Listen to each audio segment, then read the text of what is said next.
There is a particular kind of silence that finds you at 2 in the morning, when the city has finally grown quiet and the last notification has faded from your screen. You are alone. Not temporarily alone, waiting for someone to call or return, but alone in the way that settles into the room like weather. Like something that has its own weight, its own texture, its own smell. Most people, in that moment, reach for something. A phone. A television. A glass of something strong. They will do almost anything to fill that silence before it fills them.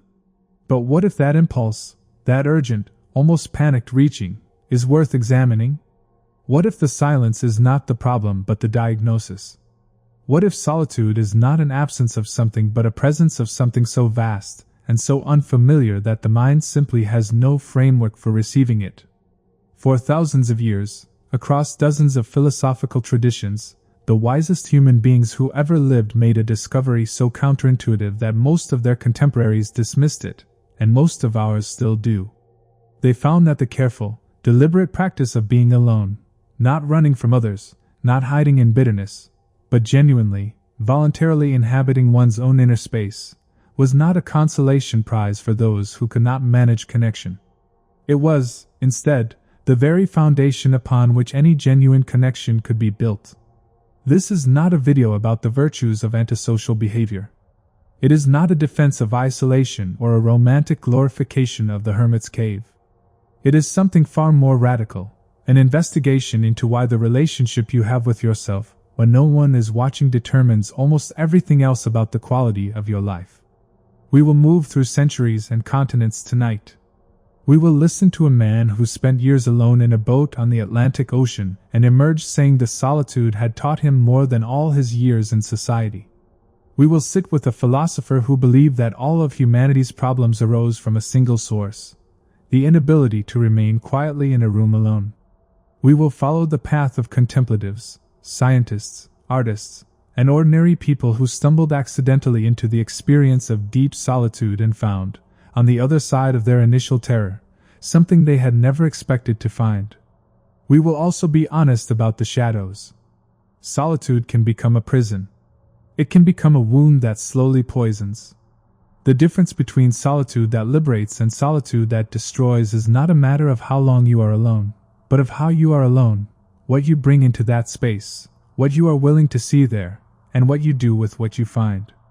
But before we begin our journey through the philosophy of solitude, if these leisurely philosophical reflections help you calm your mind and relax, please like and subscribe to Aphelion. This will help others searching for the meaning of life find their way here.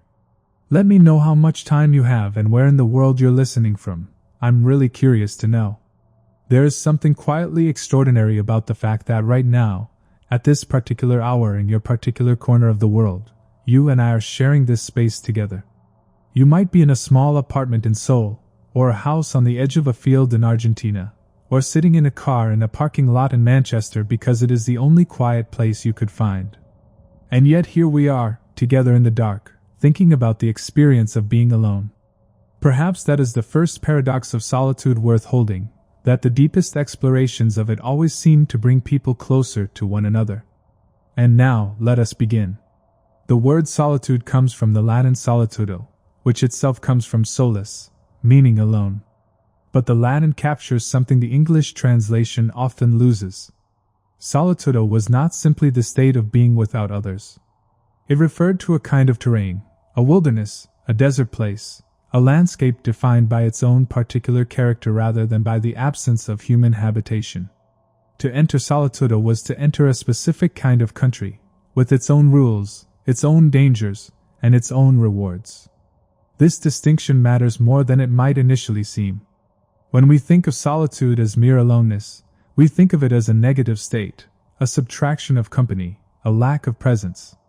We measure it by what it is missing. But when we recover the original sense of the word, solitude becomes something more like a destination. A place you can visit, with its own geography. Somewhere you can learn to navigate.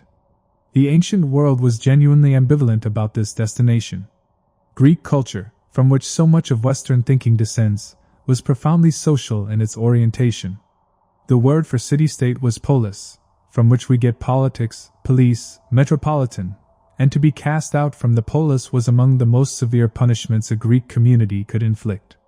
Aristotle, perhaps the most systematic thinker the ancient world produced, declared famously that the human being was by nature a political animal, a creature of the polis, constitutively social, incomplete outside of community. Anyone who lived outside the city, he said, must be either a beast or a god.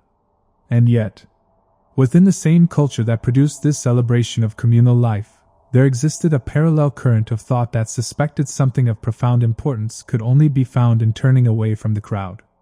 Socrates, Aristotle's intellectual grandfather, was famous for his habit of falling into sudden, immovable states of absorption. He would stop in the middle of a street or a courtyard, stand completely still, and remain lost in his own inner world for hours.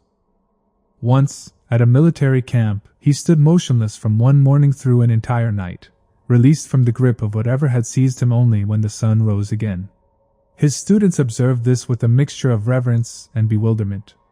They understood dimly that whatever Socrates found in those states of inner withdrawal was connected to the quality of wisdom that made him unlike any other person they had known. But they could not have told you what he was doing there, alone inside himself while the world moved around him. The Stoic philosophers who came later, thinkers like Marcus Aurelius, Seneca, and Epictetus, whose ideas about virtue and psychological freedom have experienced a remarkable revival in recent decades, developed a more explicit and practical account of why inner solitude was essential. Marcus Aurelius, who was simultaneously one of the most powerful rulers in human history and one of its more genuine philosophers, wrote in his private journal something that has never stopped striking readers as remarkable. He wrote, "Nowhere can a person find a quieter or more untroubled retreat than in their own soul." This was not a casual observation. Marcus wrote this as the Emperor of Rome, a man whose days were consumed with military campaigns, legal disputes, political intrigues, and the relentless demands of an empire stretching from Scotland to Mesopotamia. He wrote it as someone who was rarely, in any ordinary physical sense, alone. And he wrote it not as a description of something he was currently enjoying, but as a reminder to himself of what was always available, a kind of inner address to which he could return whenever the noise became too much. The Stoics developed what they called the practice of withdrawal, anachresis, from the Greek word meaning to step back, to retire from. This was not physical withdrawal, though it could include that. It was a deliberate mental movement, a practiced capacity to step back from whatever was happening on the surface of experience and return to a quieter, more stable layer of awareness beneath. They trained this capacity the way a musician trains a particular run of notes. Not because they needed it only in emergencies, but because they knew that the ability to find stillness within oneself under any circumstances was the foundation of everything they valued. Seneca, who was often more practical and personal in his writing than the others, described the experience with characteristic precision. He said that you must carve out of each day some portion that belongs to you, not to your obligations, not to the demands of others, not to the performance of your social identity, but to yourself, to the part of you that exists prior to all the roles you play and all the masks you wear. What he was describing, with the directness of a man who had lived through exile and near execution and still maintained his philosophical commitments, was not luxury. It was not the indulgence of introspection available only to the leisured. It was a discipline as fundamental as eating or sleeping. And its absence, he believed, created a specific kind of poverty that material wealth could never address. We will return to the Stoics. But first, let us make a distinction that will matter throughout everything that follows. Because there are, in the philosophical literature and in lived experience, at least two very different things that go by the name of solitude. And confusing them is the source of much unnecessary suffering. The first kind might be called enforced isolation. This is solitude that arrives without invitation. It is the loneliness of the hospital room, the silence of a house after a relationship ends, the particular desolation of feeling surrounded by people and understood by none of them. This kind of aloneness is not chosen. It is imposed. And while it can, under certain conditions and with certain inner resources, become a doorway to something meaningful, it begins as a wound. It is important to acknowledge this clearly, because too much of the philosophical literature on solitude romanticizes it in ways that can feel cruel to people who are experiencing its painful forms. Loneliness, which is what enforced isolation typically produces, is not a character weakness. It is not evidence of being unlovable or incapable of connection. It is one of the most fundamental forms of human suffering, and the research on its physiological effects is genuinely sobering. Sustained loneliness activates the same regions of the brain as physical pain. It disrupts sleep architecture, meaning the quality and structure of how we sleep, at a neurological level. It increases inflammation throughout the body, which is the underlying mechanism for a striking number of serious diseases. One large-scale study found that the health risks of chronic loneliness are comparable to smoking 15 cigarettes a day. These are not metaphors or exaggerations. They are measurements. We are, at a biological level, creatures who require connection with other members of our species to function properly. This is not a sentimental claim. It is an evolutionary fact. The capacity to feel pain from social exclusion existed because, for most of human history, exclusion from the group meant death. The social pain system in the brain developed alongside the physical pain system for the same reason: to motivate us to take the threat seriously and act to remedy it. Understanding this matters, because the philosophy of solitude that we are exploring tonight is emphatically not a philosophy that denies this fundamental human need for connection. The thinkers and traditions we will examine are not arguing that connection is unnecessary, or that the pain of loneliness is simply a mental error to be overcome. They are arguing something subtler and, ultimately, more useful. They are arguing that there is a way of being alone that is different in kind, not just in degree, from the loneliness of enforced isolation. And that learning to inhabit this second kind of solitude, what we might call chosen or creative solitude, is not a retreat from the need for connection, but the very practice that makes genuine connection possible. This second kind of solitude is what the French philosopher Paul Tillich was pointing at when he wrote that language has created the word loneliness to express the pain of being alone, and the word solitude to express the glory of being alone. The distinction is not merely semantic. It marks a genuine difference in inner orientation, in what you bring to the experience of your own company, and in what that experience does to you. The great contemplative traditions, Buddhist, Christian, Jewish, Sufi, Hindu, Taoist, discovered this distinction not through philosophical argument but through direct experiment. Across wildly different cultural contexts and theological frameworks, they converged on a remarkably similar finding: there is a layer of awareness available in genuine interior silence that is not accessible when consciousness is continuously occupied with social performance, reactive emotion, and the relentless forward movement of ordinary daily life. What they found there differed, and the language they used to describe it differed even more. But the structural shape of the discovery was consistent enough across traditions to suggest it was pointing at something real about the architecture of human consciousness, rather than simply reflecting the particular beliefs of a given culture. We will look closely at what each major tradition found, and at what the differences between them reveal. But before we do that, we need to understand something about the psychology of why solitude is so uncomfortable for so many people in the contemporary world. Because the discomfort is real, and it deserves to be taken seriously rather than dismissed as spiritual immaturity or insufficient inner development. The psychologist Ari Kruglansky developed what he called the theory of cognitive closure, the human need for definite answers rather than ambiguity, for certainty rather than openness. This need varies between individuals, but the research suggests it also varies historically, and there is evidence that the contemporary environment actively ratchets it upward. When you are in a state of high need for cognitive closure, uncertainty becomes intolerable. And solitude, genuine interior solitude, is, among other things, an encounter with uncertainty. With the unresolved, the incomplete, the not yet formed. When the mind is not continuously occupied with external tasks, reactions, and social coordination, it naturally turns toward the unfinished business of the inner world. Old grief that was never fully processed. Questions about the direction of a life that have been set aside because answering them would require action. Aspects of the self that are easier to ignore when surrounded by the confirming mirrors of familiar social roles. This is why most people, when placed in conditions of genuine silence with nothing to occupy their attention, experience what can only be described as a kind of internal weather system suddenly becoming visible.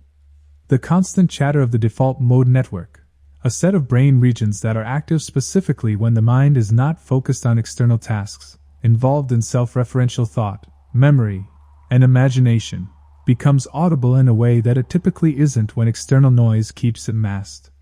In one memorable study, participants were placed alone in a room for periods of 6 to 15 minutes, with literally nothing to do but sit with their own thoughts.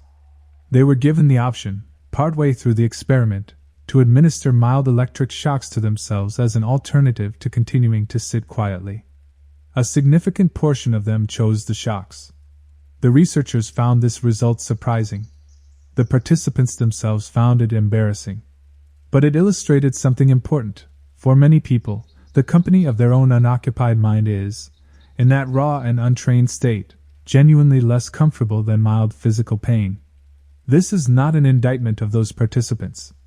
It is a description of what happens when a mind that has never been trained in the art of being alone is suddenly required to manage without its usual scaffolding of external stimulation. The discomfort is real. The question is what to do with it. The answer that the philosophical tradition consistently offers is not to override the discomfort through willpower, but to understand it, to investigate it with curiosity rather than judgment, and to discover, through that investigation, what the discomfort is actually pointing toward.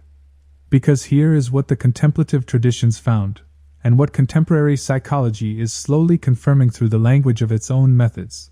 The layer of awareness that becomes accessible in genuine solitude is not a problem. It is, in some important sense, the solution. The unfinished business that surfaces in silence surfaces because it needs to be met. The questions that become audible in stillness become audible because they are real questions about a real life. The self that emerges when you remove the continuous pressure of social performance is not a frightening stranger. It is, gradually and with practice, recognizable as the most continuous thread running through the whole of your experience. The Stoics called this recognition by various names: the ruling faculty, the commanding self, the hegemonikon. It was not, for them, a metaphysical entity but a practical one, the capacity for self-governance, for choosing how to respond to circumstances rather than being simply carried along by them. And they were clear that this capacity required cultivation, and that its cultivation required, among other things, periods of deliberate withdrawal from the noise of collective life. Seneca put it with his usual compressed urgency: travel does not make you better. Change of scenery does not heal what is wrong inside you. Whatever is disturbing you will follow you wherever you go, because it is inside you. The only journey that addresses the actual problem is the one that goes inward. He was not opposed to travel.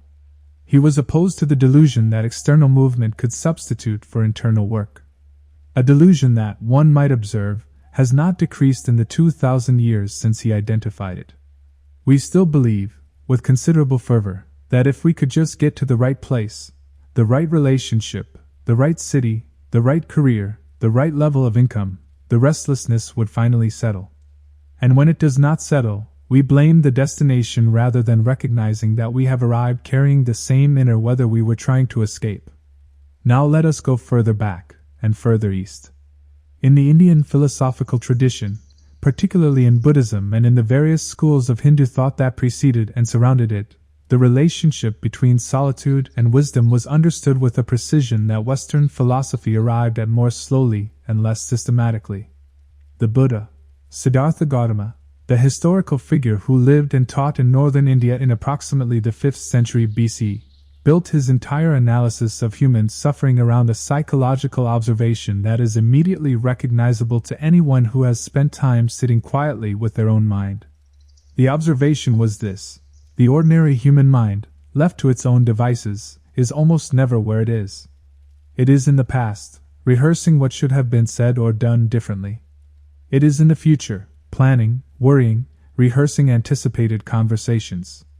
It is constructing narratives about who it is and what others think of it, and whether the current moment is adequate to its needs. It is, in other words, continuously elsewhere, and this continuous elsewhereness is, the Buddha argued, the root mechanism of human suffering. The technical term for what he prescribed as the alternative was sati, usually translated as mindfulness, though that translation flattens something important in the original Pali word. Sati literally means something closer to memory or recollection, specifically, the recollection of present experience. The capacity to return, over and over, to the direct texture of what is actually happening right now, before the mind's narrative machinery has had a chance to process it into story. This practice, the Buddha discovered through years of solitary investigation in forests, and under the famous Bodhi tree under which his breakthrough came, required solitude not as a permanent condition but as a training ground. The forest, Aranavasi, the forest-dwelling life, was not recommended because other people were bad or because the world of engagement was unspiritual. It was recommended because the volume of social life made it very difficult to hear what was happening inside consciousness at the level of subtlety that mattered. You cannot learn to hear a very quiet sound in a loud room. You have to find, first, a quiet room. Then you develop the sensitivity to that quiet sound. And then, and this is important, you can carry that sensitivity back into the loud room and hear it there too. The forest was the training ground, not the destination. This understanding shaped the entire structure of Buddhist practice, which was always designed to move between periods of intensive solitary practice and periods of engaged activity in the world. The meditator does not vanish into a cave forever. The meditator goes into the cave, discovers something, and brings it back. What is brought back is not a set of ideas or beliefs, but a trained quality of attention, a capacity to remain in contact with present experience even when the conditions of ordinary life are pulling consciousness in 20 directions at once. The specific thing that solitude makes it possible to develop, in the Buddhist analysis, is prajna, usually translated as wisdom, but meaning something more specific than the English word suggests. Prajna is the direct, experiential recognition of the three characteristics of all conditioned existence: impermanence, unsatisfactoriness, and the absence of a fixed, permanent self. Let us take each of these slowly, because they are among the most carefully worked out ideas in the history of human thought, and they bear on the experience of solitude in ways that are immediately practical. Impermanence, anicca in Pali, is familiar enough as a concept. Everyone knows that things change. But the Buddhist tradition insists on a distinction between knowing this intellectually and actually perceiving it directly, at the level of lived experience. Most of us know intellectually that we will die, that our relationships will change, that the things we value will not last. But this knowledge typically lives in us at a distance, acknowledged but not viscerally real, processed into a kind of background awareness that rarely makes contact with how we actually live from moment to moment. Sustained solitude, particularly the silent, observational practice of meditation, makes impermanence visible at a much finer grain. You begin to notice, in your own direct experience, that every thought that arises also passes. Every sensation that appears also disappears. Every mood that you are convinced defines the truth of your current situation is, if you watch it carefully and long enough, actually moving, thickening, thinning, shifting, dissolving. The texture of present experience turns out to be far more fluid than the mind's habit of narrating it in fixed terms would suggest. And this visibility of impermanence, when it is actually seen rather than merely known, changes something in the relationship between consciousness and experience. Not all at once, and not permanently in the beginning, but gradually, through the accumulated weight of repeated seeing, the mind's grip on things loosens. Not because the things are less valuable, but because the gripping itself is seen to be based on a misunderstanding, the misunderstanding that holding tightly to what is pleasant can prevent it from changing, or that resisting what is unpleasant can make it go away. The unsatisfactoriness, dukkha, a word we examined in our Buddhist philosophy video, but which bears revisiting here in this context, is connected to impermanence in a specific way. Because consciousness is structured to seek stable sources of satisfaction, and because the nature of all conditioned experience is that it changes, there is always a gap between what consciousness is reaching for and what experience actually delivers. This gap is dukkha. It is the subtle, background hum of things not quite being enough, not quite right, not quite permanent enough, not quite yielding the final resolution that desire promises. What solitude makes possible is the direct observation of this mechanism in real time. You can watch craving arise. You can watch it reach towards some anticipated satisfaction. You can watch the satisfaction, when it arrives, fail to deliver the final piece that was promised. And then you can watch craving arise again in response to that failure, reaching once more towards something else. This cycle, seen clearly and repeatedly, begins to lose its compulsive power. Not because you have suppressed it, but because you have seen through it. The third characteristic, what Buddhist thought calls anatta, usually translated as non-self or the absence of a fixed, permanent, independent self, is the most philosophically radical of the three, and the most relevant to the particular experience of solitude that we are exploring. It is also the most widely misunderstood. Anatta does not mean that you do not exist. It does not mean that personal experience is an illusion, or that individuality is simply a mistake that should be corrected. It means something more precise and more interesting. It means that when you look very carefully at what you call yourself, when you investigate the experience of being this particular person with this particular history and these particular preferences and this particular sense of existing as a unified subject, what you find is not a fixed, permanent entity at the center of experience, but a dynamic, continuously constructed process. Your sense of self is real. But it is real the way a river is real. A river has its own character, its own direction, its own name. But there is no fixed object that is the river. It is a pattern of movement, maintained by the continuous flow of water through a particular landscape. Remove the water, and the pattern dissolves. The river was real, but it was real as a process, not as a thing. What solitude, deep, extended, attentive solitude, makes possible is the direct perception of this. When the social scaffolding that usually maintains the sense of a fixed self is removed, when there is no audience for the performance of identity, no relationship within which to locate yourself, no social role to inhabit, consciousness has the opportunity to notice what was always true, that the sense of self is something that arises, moment by moment, from the meeting of awareness with experience. That it is not the starting point of experience but one of its products.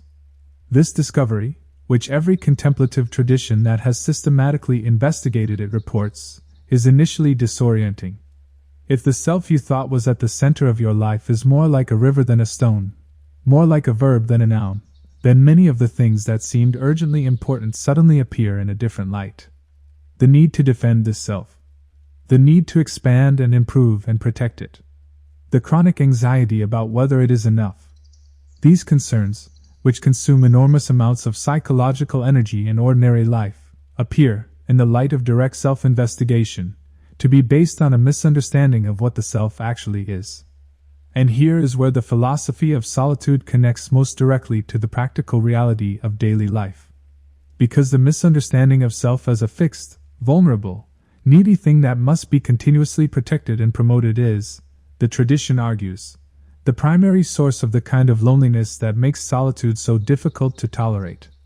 When you are convinced that you are a fixed self whose fundamental adequacy is always in question, solitude becomes threatening. Because solitude removes the external confirmations, the approval, the reflected regard, the social recognition, on which the fixed self depends for its sense of reality and value. This is why so many people find silence unbearable. It is not simply unfamiliarity with quiet.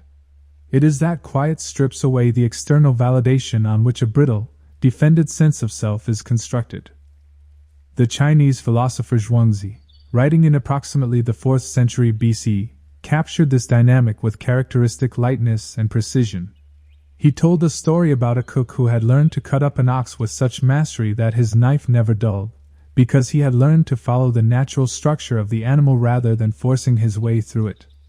The cook's secret was not superior strength or sharper tools, but understanding. He had learned to see what was actually there, and to move in accordance with it rather than against it. Zhuangzi used this story to make a point about what he called wu wei, a concept that resists easy translation but can be rendered approximately as effortless action, or action in accordance with the natural flow of things. Wu wei does not mean passivity or inaction. It means action that arises from a state of clarity and attunement rather than from the frictional effort of forcing an outcome. And the cultivation of this capacity, this ability to perceive clearly and move in accordance with what is actually present rather than what the anxious self-project requires, depends, in Zhuangzi's account, on a quality of stillness that ordinary social activity makes very difficult to achieve. Not because society is bad, but because the performance demands of social life activate a kind of consciousness that is constitutively busy, evaluative, comparative, strategic. The cook's skill did not come from the kitchen. It came from a quality of attention that he had cultivated through practice, and that practice required, at some point, the deliberate setting aside of the ordinary reactive mind.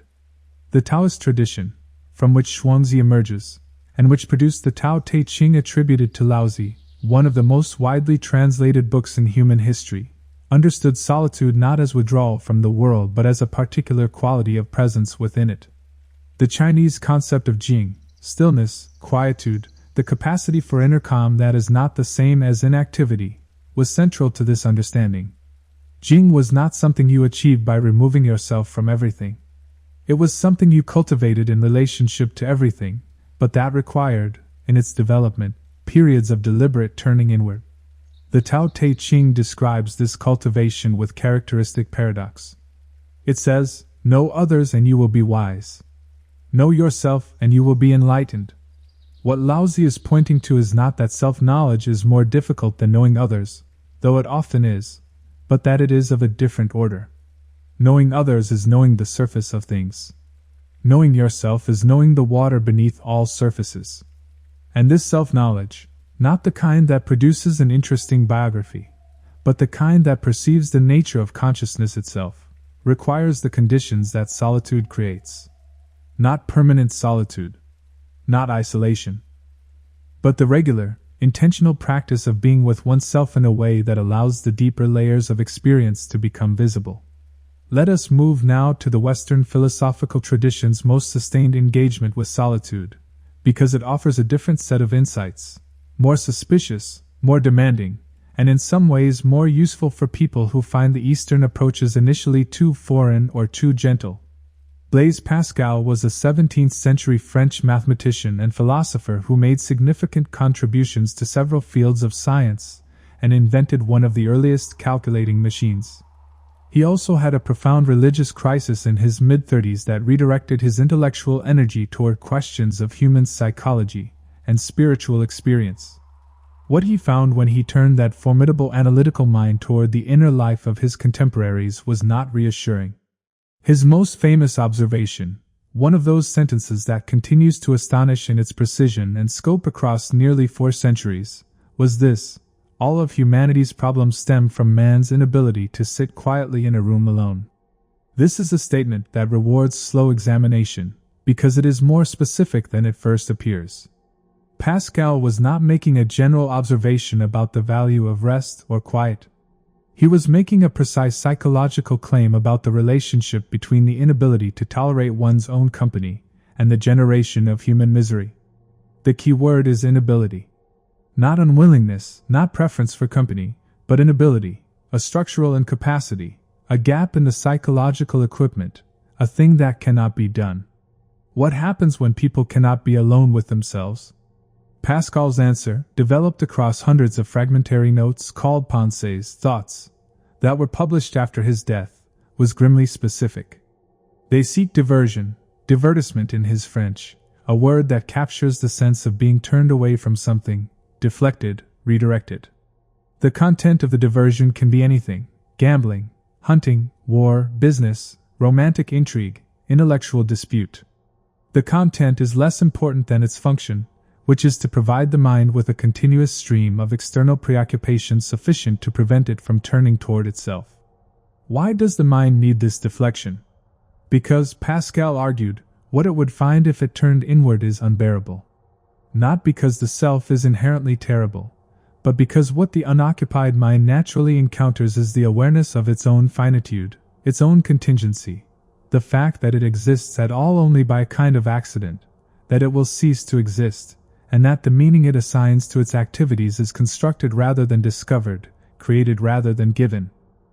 This confrontation with existential nakedness, with what the philosopher Martin Heidegger later called thrownness, the experience of finding oneself already in a situation not of one's choosing, contingent and mortal and answerable for what one does with the time, is precisely what diversion is designed to prevent. And it works, at least on the surface and in the short term. But the cost, Pascal believed, was enormous.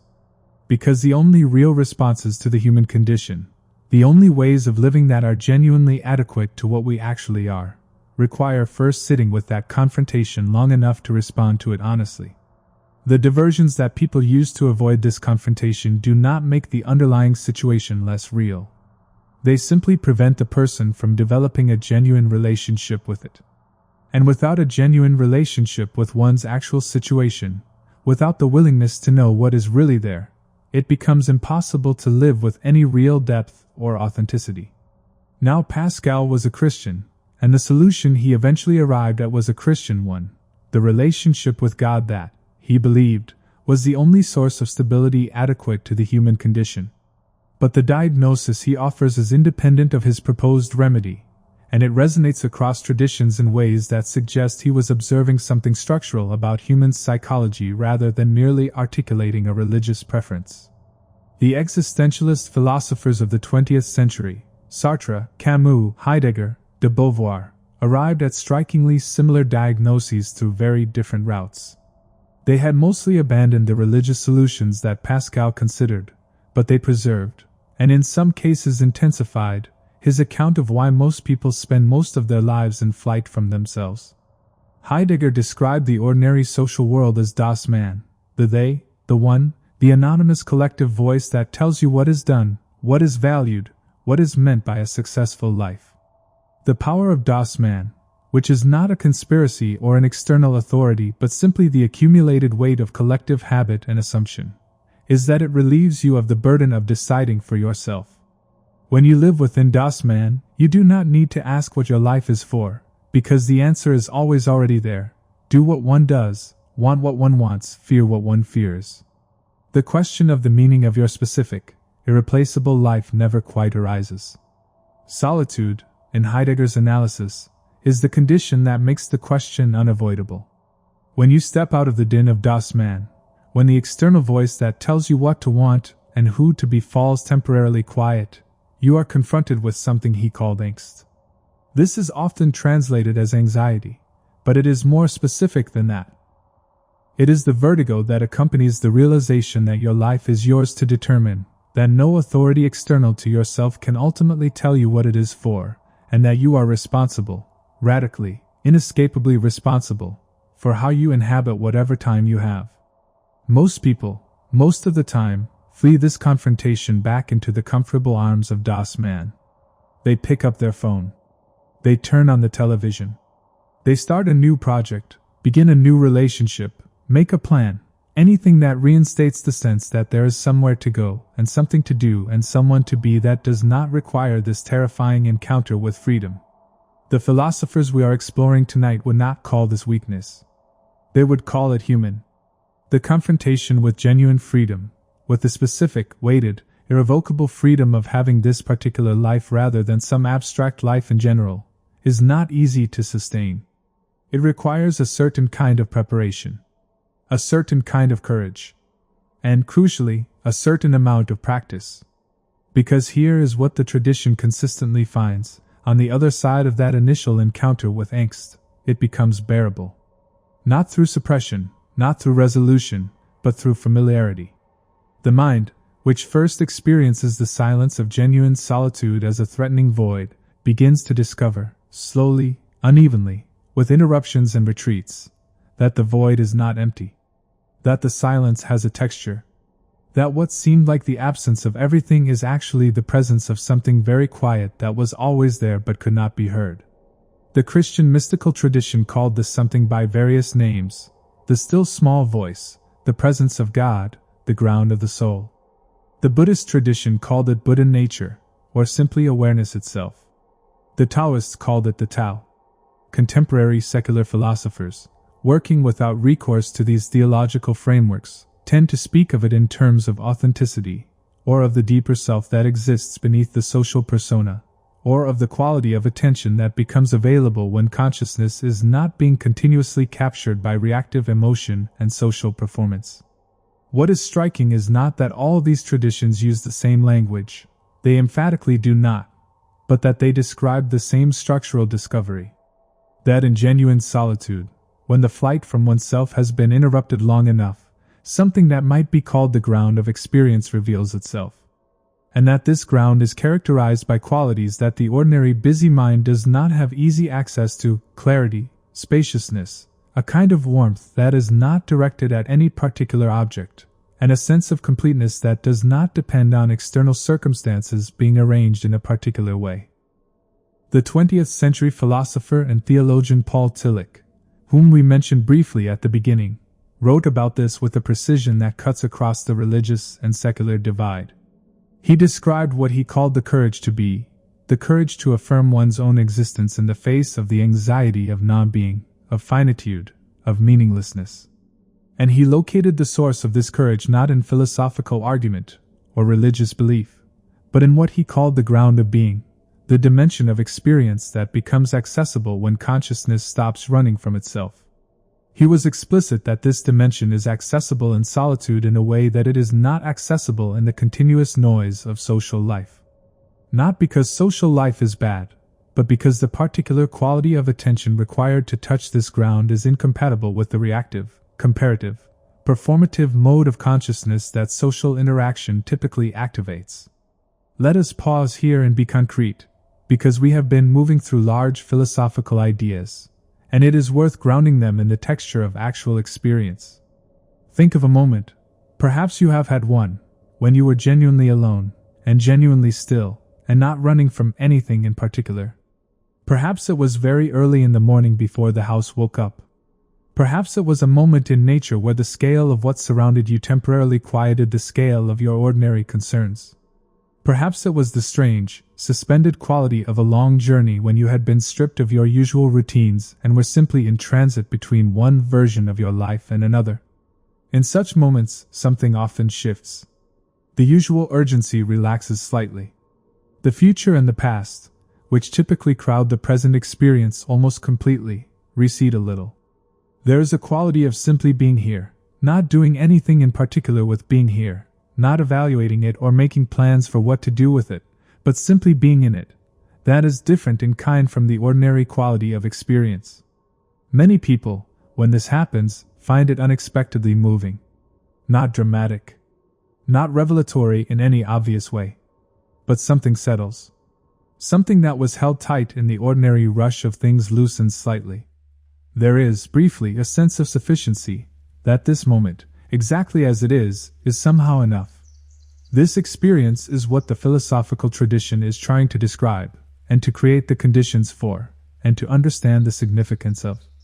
And the significance, the tradition argues, is enormous, because this quality of experience, this brief encounter with sufficiency that does not depend on anything being different from how it is, reveals something about the nature of what we are actually looking for in all the other places we look for it. We look for it in achievement, in recognition, in romantic love, in financial security, in the admiration of people we respect. And occasionally, briefly, we find something approximating it, in the moment when the goal is achieved, or the person says the exact right thing, or the number in the bank account reaches a level that temporarily stills the anxiety. But it does not last. The sufficiency evaporates, and the search begins again. The contemplative traditions. And this is their core discovery, the thing that all the practice and all the philosophy is designed to deliver into direct experience, found that the sufficiency that is being sought in all these external places is actually intrinsic to awareness itself. It is not produced by the right circumstances. It is the natural quality of undistracted consciousness. And solitude, deliberate, attentive, sustained solitude, is one of the most reliable ways to come into direct contact with it. This is not to say that achievements and love and security are without value. The traditions are not arguing for nihilism or for the dismissal of ordinary human goods. They are arguing for a reorientation in the relationship between consciousness and these goods. Instead of looking to them to provide something that can only be found within, consciousness can engage with them freely, appreciatively, without the desperate grip of need. This is, they argue, not only more honest about what these goods can actually deliver, but also a better way to enjoy them. A meal eaten from genuine hunger and genuine appreciation is different from a meal eaten to fill a void.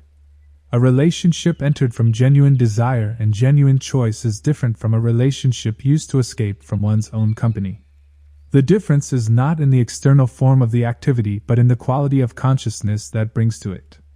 Now let us examine what happens to the practice of solitude when it becomes pathological, when it curdles from a liberating practice into a defensive withdrawal, from a doorway into the full range of experience into a wall against it. Because this matters, and the tradition does not sufficiently warn against it. The French philosopher Michel de Montaigne, writing in the late 16th century, was one of the most honest explorers of his own inner life that European thought has produced. He invented the essay as a literary form specifically as a vehicle for self-examination, a way of circling around the contents of one's own consciousness and reporting honestly on what was found there. And one of the things he found, and reported with characteristic frankness, was that solitude could very easily become a sophisticated form of cowardice. He described the temptation to use the philosophical life, the life of study, reflection, and withdrawal from the noise of society, not as a genuine engagement with reality, but as an escape from it. A way of avoiding the demands and difficulties of real relationships, real responsibilities, real engagement with the intractable messiness of other people's lives.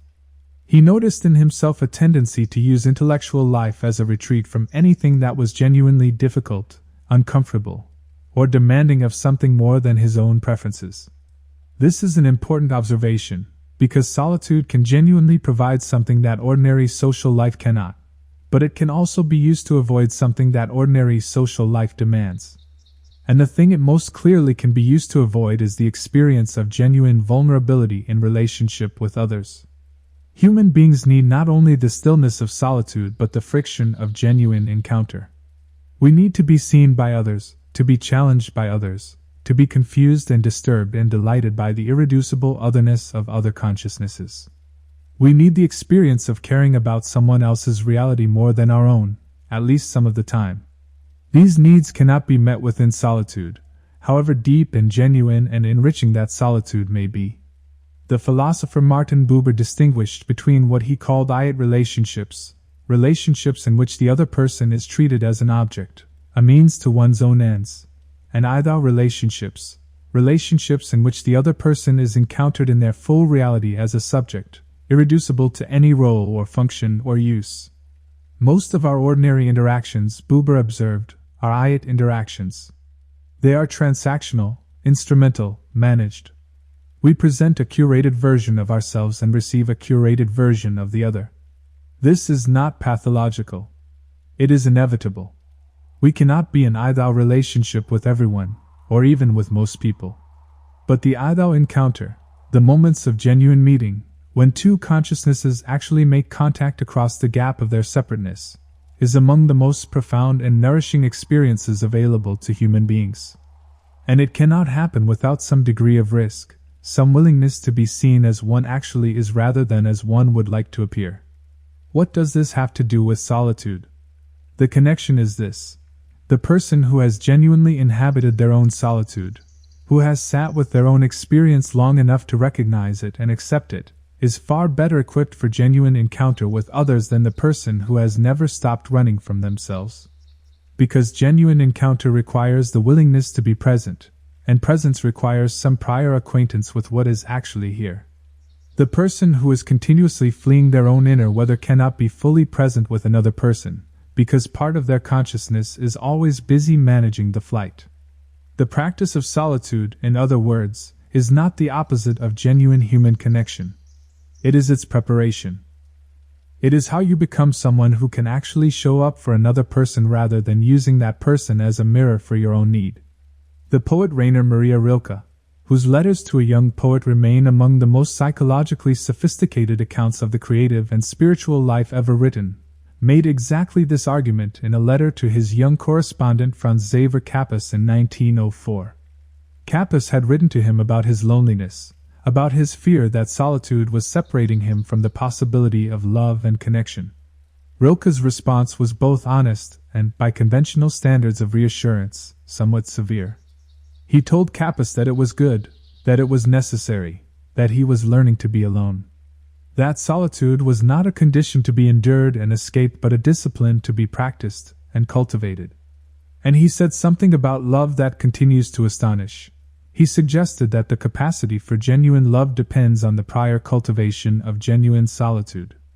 That two people who have each learned to inhabit their own inner space can come together in something richer than the fusion of two incomplete beings, each looking to the other for what they cannot find in themselves.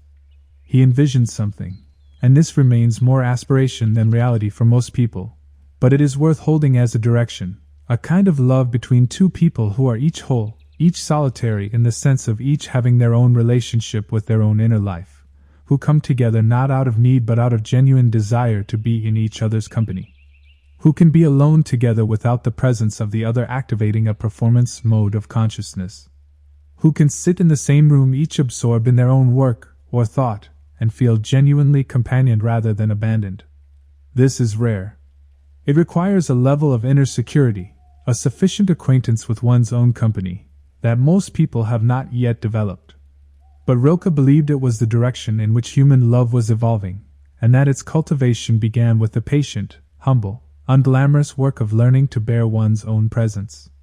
Let us now turn to what might be called the ecology of solitude, the question of how much solitude a human being actually needs, and what kinds of conditions best support it. Because the philosophical tradition has tended to speak in fairly absolute terms, withdrawing from society, entering the forest, sitting alone for years, that are not directly applicable to most people's lives. And part of what makes solitude philosophically interesting but practically neglected is the sense that it requires extraordinary measures, a monastery, a hermitage, a solo expedition into wilderness. It does not. Or rather, extraordinary measures are one way to develop the capacity, but they are not the only way, and they are not available to most people most of the time. What is both more widely available and, in the long run, more practically important is what might be called the texture of daily solitude, the small, frequent encounters with one's own company that most people are currently routing around without noticing.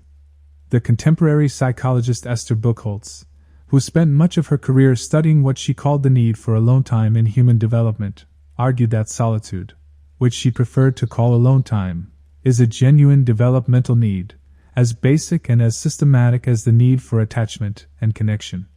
Her argument was not against connection. She was, herself, deeply interested in the quality and importance of human attachment. Her argument was that the received wisdom about human psychological development, which emphasized attachment and connection as the primary needs and treated solitude primarily as something to be overcome, had systematically undervalued something essential. Alone time, she argued, is when the mind does its creative and integrative work. It is when the experiences of social life are processed, when the implications of recent events are felt, when the connections between disparate experiences are made that produce what we call insight. The word insight itself contains the key. It is a seeing from inside, a movement of awareness inward toward the structural connections that are not visible from the surface. And this movement cannot happen under conditions of continuous external stimulation. It requires the relative quiet and the relative freedom from the immediate demands of social life that alone time provides. This has implications for how we think about the daily practices that create or deny us access to this dimension of experience. The person who fills every available moment with stimulation, music in the shower, podcasts during the commute, social media during meals, television before sleep, is systematically denying their mind the conditions under which its most important work gets done. Not intentionally. Not because they have decided that integration and insight are unimportant, but because the stimulation is so available, so pleasurable in its immediate effect, so effective at relieving the mild discomfort of encountering one's own unoccupied mind, that the habit forms and calcifies without ever being examined. The question that is worth sitting with, and it is a genuinely uncomfortable question, which is perhaps why most people prefer not to sit with it, is this: what is the most difficult thing about being alone with yourself? Not what you theoretically fear or expect to find, but what actually happens, in your direct experience, when the external noise falls away? Because the answer to that question is, in many cases, a fairly precise map of the inner work that the practice of solitude makes possible. The thing that is most difficult to be with, the grief that has been denied sufficient space, the question about the direction of your life that is too scary to look at directly, the awareness of something in your behavior or choices that you have been managing not to see, is precisely what genuine solitude, sustained past the initial discomfort, begins to illuminate. This is not comfortable. But the philosophical tradition consistently argues that it is necessary. Not because suffering is virtuous, but because the alternative, the continuous management of experience through distraction, the systematic avoidance of what is most true and most difficult in one's own life, produces a kind of accumulated inner poverty that eventually makes itself felt in ways far more disruptive than the discomfort of sitting with what is actually there. The psychoanalytic tradition, which has its own relationship with the philosophy of solitude, though it uses a different language, made a related discovery. Donald Winnicott, the British pediatrician and psychoanalyst who worked through the middle of the 20th century, described what he called the capacity to be alone as one of the most important signs of emotional maturity. He was not talking about the preference for solitude over company, or the ability to function without support. He was talking about something more specific and more subtle, the ability to be fully present within one's own experience without needing either to perform for an audience or to defend against the contents of that experience. Winnicott observed that this capacity, which sounds simple but turns out to be rare, develops through a paradoxical process. You learn to be alone, he argued, in the presence of another person. The infant who is allowed to play absorbed in their own activity while the mother is simply present in the room, not intervening, not directing, not requiring anything of the child, is developing the prototype of this capacity. The child learns that inner experience can be engaged with directly, without the mediation of performance, because there is a secure background of care that does not require anything specific of the child's experience. Most people never quite complete this developmental task. Something interfered. The parent who needed the child's attention for their own emotional regulation, the environment that was not sufficiently safe to allow genuine absorption, the early experiences that made being visible feel dangerous. And so the adult carries forward a residual inability to be genuinely alone, a need for the continuous monitoring of how one appears, even when there is no audience, or a need for external stimulation to substitute for the inner aliveness that genuine presence to oneself would provide. The therapeutic and contemplative practices that cultivate the capacity to be alone are, in this sense, doing something analogous to what the good enough environment of childhood would have done had it been available. They provide a container sufficiently secure that the ordinary defenses against inner experience can gradually relax. They offer the conditions under which the unoccupied mind can be met with curiosity rather than flight. They rebuild, through repeated practice, the capacity that should have developed naturally but did not.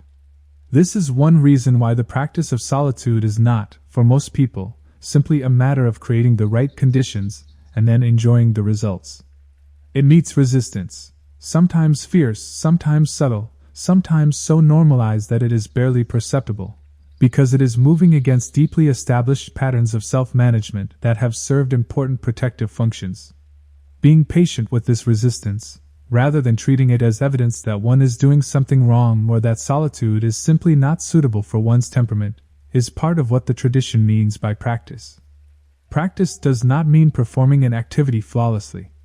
It means returning to the activity, with whatever degree of clumsiness and difficulty and resistance happens to be present, often enough that the capacity it develops gradually increases.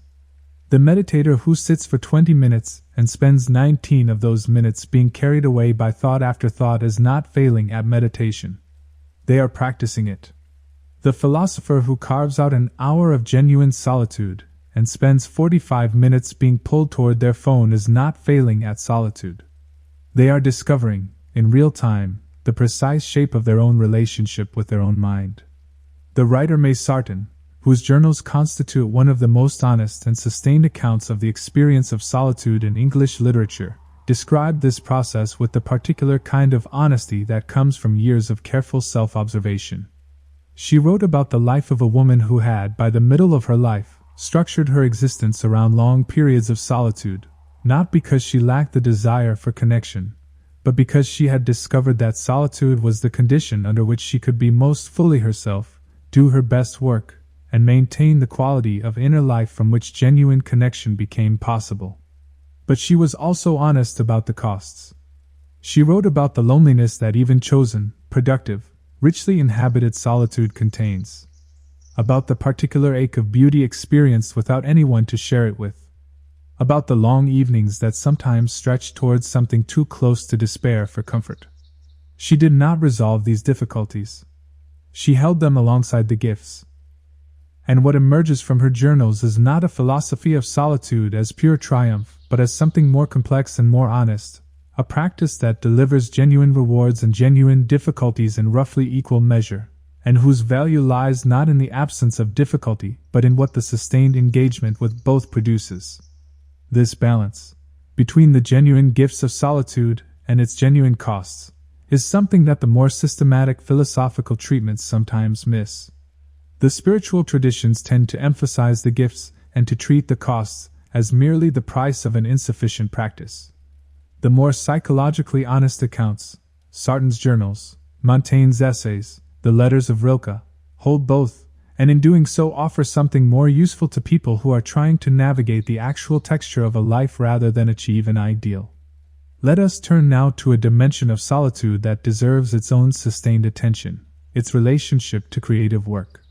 Because one of the most consistent findings across the philosophical, psychological, and biographical literature is that the connection between periods of genuine solitude and the production of work of genuine quality is not coincidental. It is structural. The composer Johann Sebastian Bach wrote music of extraordinary complexity and beauty over a career spanning more than 4 decades, working in relative isolation by the standards of his time, producing a quantity and quality of work that continues to astonish musicians and audiences nearly 3 centuries later. The philosopher Immanuel Kant lived an almost legendarily regular and solitary life in the Prussian city of Königsberg, maintaining a routine of such consistency that his neighbors reportedly set their clocks by his afternoon walk, and produced, in the latter part of that disciplined life, some of the most influential philosophy ever written. The naturalist Charles Darwin spent more than 20 years quietly accumulating evidence and working out the implications of an idea before publishing it. 20 years that included enormous amounts of solitary observation, thinking, and writing in the relative quiet of his home at Down House. These are not examples selected to prove a simple point. The connection between solitude and creative work is not that genius requires isolation. Many of the greatest creative figures were intensely social, embedded in networks of collaboration and conversation. The connection is more specific than that. It is that the particular kind of cognitive work involved in developing an original idea to its full implications, following a thread of thought wherever it leads without being pulled back into social considerations, resisting the temptation to share a half-formed insight prematurely in exchange for immediate validation. Sustaining concentration on a single problem long enough for the deeper structure of that problem to reveal itself, requires the conditions that solitude creates. The psychologist Mihai Csikszentmihalyi, whose name is easier to recognize than to pronounce, so let us simply call him Csikszentmihalyi, developed through decades of research the concept of flow, states of deep absorption in a challenging activity that are characterized by complete concentration, the loss of self-consciousness, a sense of effortless engagement, and typically, very high quality of output. His research found that these states are among the most reliably satisfying forms of human experience, more consistently reported as meaningful and absorbing than almost any other category of activity, including social interaction. Flow states require conditions.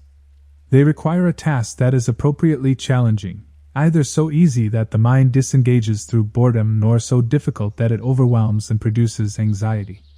They require clear goals and reasonably immediate feedback. And crucially, they require freedom from distraction. The mind in flow is completely occupied by the task.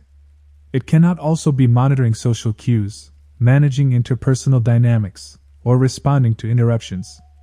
Flow requires a quality of single-pointed attention that is, structurally, incompatible with the kind of consciousness that continuous social engagement produces. This is why deep creative work and genuine solitude are so consistently found together, not because creative people are antisocial, but because the cognitive state that produces the best creative work requires the conditions that solitude creates. And this is equally true for creative work in the broadest sense, the creative work of understanding your own experience, of thinking clearly about difficult questions, of making genuine decisions about the direction of your life rather than simply allowing inertia and social expectation to make them for you. The digital environment has made this genuinely more difficult. Not because screens are inherently inimical to the contemplative life, they are not, but because the specific architecture of contemporary digital platforms is designed with extraordinary sophistication to prevent the kind of sustained, uninterrupted attention that deep work and genuine solitude require. Every notification, every algorithmically optimized feed, every infinite scroll is engineered by some of the most technically sophisticated minds of this generation to capture and hold attention, to make it maximally difficult to stop engaging. This is not a moral panic about technology. It is an observation about the specific challenge that the contemporary environment poses to the development of capacities that have always been difficult to develop and that the tradition has always urged people to cultivate with deliberateness and against resistance. The resistance is simply much better organized and much better funded than it used to be. What this means practically is that the cultivation of solitude in the contemporary world requires not just the occasional impulse toward quiet, but genuine structural choices about how time and attention are organized. Not because silence is superior to sound, or solitude to company, but because the default settings of contemporary life are so thoroughly weighted toward constant stimulation and constant social performance that anything else requires active choice. The philosopher Albert Camus, who lived through the Second World War, witnessed the occupation of France, worked in the French Resistance, and wrote fiction, plays, and philosophy that tried honestly to account for what it meant to live with integrity in an absurd world, spoke about what he called the noon position. He borrowed the image from the Mediterranean light at midday, the moment when the sun is directly overhead and casts no shadow, revealing everything in absolute clarity without the distortions that come from the angled light of morning or evening. The noon position, in Camus' sense, was a quality of clarity about one's actual situation, about the real nature of the world and of oneself within it, without the consoling distortions of either naive optimism or defensive despair. It was, he argued, both available and necessary. Not comfortable. Not reassuring in any conventional sense. But the only starting point from which authentic choices could be made. Reaching the noon position required something very like what we have been calling solitude, the willingness to let the angled light of one's preconceptions, desires, and fears fall away and simply see what is there. Camus did not believe this was easy. He believed it was among the hardest things a human being could do. But he also believed, and this is perhaps the most important thing he believed, that the alternative was worse. That the life lived without this clarity was not more comfortable but less real. That it was a kind of sleepwalking, maintained by the continuous management of a situation that you have not had the courage to look at directly. We are drawing toward the end of our philosophical journey, though in truth there is no end to this particular path. The philosophy of solitude is, in its deepest sense, the philosophy of the ongoing encounter between a consciousness and its own nature. It does not arrive at conclusions. It deepens through practice, through repeated return to the simple, difficult, irreplaceable fact of one's own presence. What the tradition offers, across all its variations, is not a set of answers but a set of capacities. The capacity to be with one's own experience without immediately running from it. The capacity to perceive what is actually present without the distortions of craving and aversion. The capacity to touch, however briefly, the layer of awareness that is always already there beneath the noise, that quality of presence that the Stoics called the inner citadel, that Buddhist thought calls Buddha nature, that Tillich calls the ground of being, and that ordinary experience sometimes simply calls feeling like yourself. This capacity, once developed to any degree, changes the texture of everything.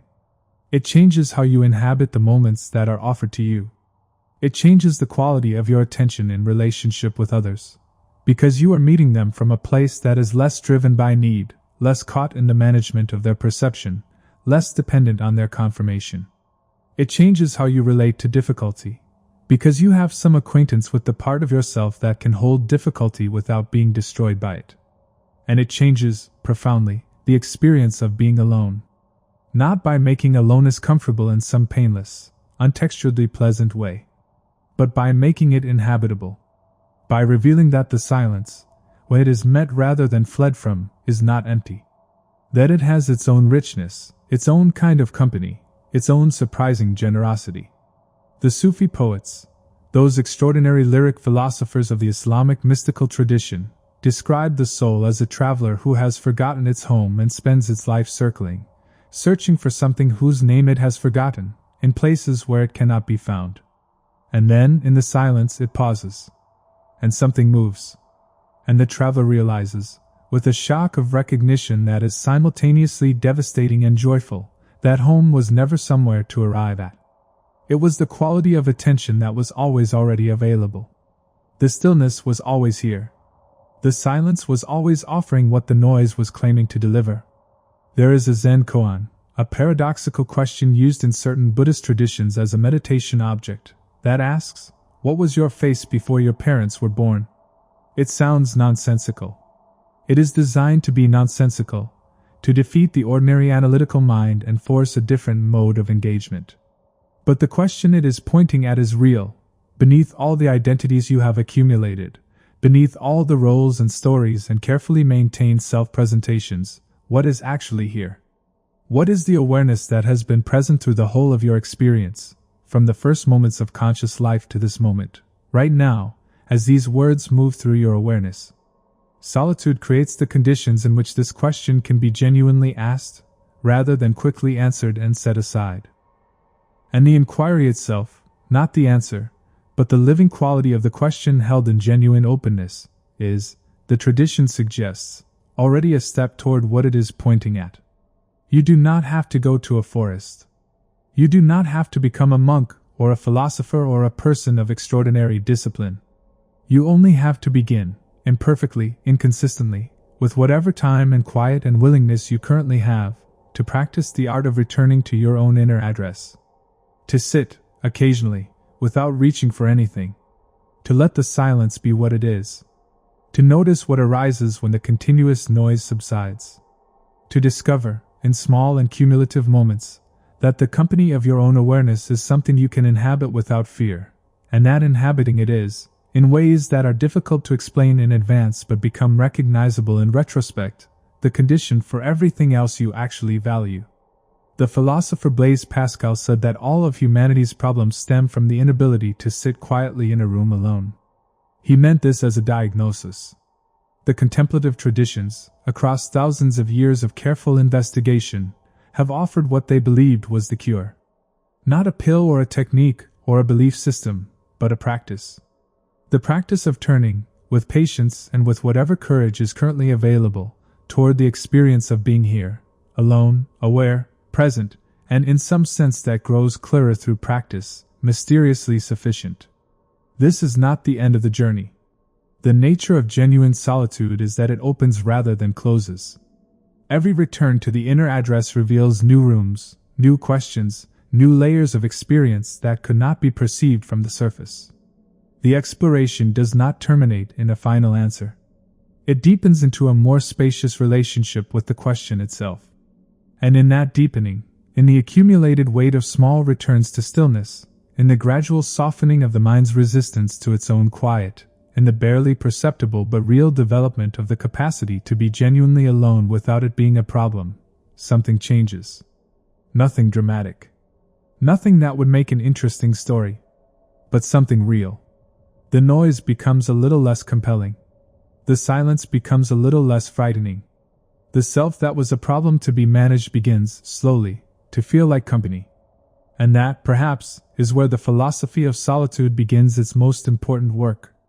Not in the extraordinary moments of insight or the dramatic encounters with the void, but in the ordinary, daily, humble practice of simply being willing to be here, with what is here, without immediately reaching for something else. That willingness, cultivated over time, is what the tradition calls freedom. Not freedom from difficulty or pain or the irreducible complications of human life, but freedom within them, the discovery that awareness itself, in its most fundamental quality, is not caught by what it contains. The night is quieter now. Whatever you were carrying when you began this journey may feel, if not lighter, at least more familiar. The silence is here. You are here. And for this moment, at least, that is enough. And yet the journey continues. Because what we have explored so far has been, in many ways, the preparatory ground, the philosophical scaffolding, the historical lineage, the theoretical architecture of why solitude matters. What remains, and what is perhaps the most important territory of all, is the question of how. Not how in the sense of 10 practical tips, but how in the deeper sense, what actually happens inside a person who commits to this practice over time. What does the landscape of inner solitude actually look like, from the inside, as it is being traversed? This question is harder to answer than the philosophical arguments, because it requires a kind of honesty that philosophical writing often avoids. It requires admitting that the path is not linear, that the person who has practiced solitude for years is not simply someone who experiences more of the same peace and insight that they glimpsed in the first weeks of practice, in ever-increasing doses. The landscape is more complex, more surprising, and in certain ways more demanding than that. The philosopher and contemplative Simone Weil, a remarkable French thinker of the 20th century who moved through Marxism, mysticism, and Christian spirituality with an intellectual rigor that never sacrificed honesty for comfort, described the deeper stages of contemplative practice in terms that shocked many of her readers. She spoke of the experience of attention as something that required not only the stillness of distraction, but the gradual relinquishment of the self that does the attending. She spoke of a kind of emptying. Kenosis is the Greek theological term, meaning the self-emptying of what is held most tightly, that went beyond ordinary quietness into something that she compared to the experience of waiting without any certainty that what you are waiting for will arrive.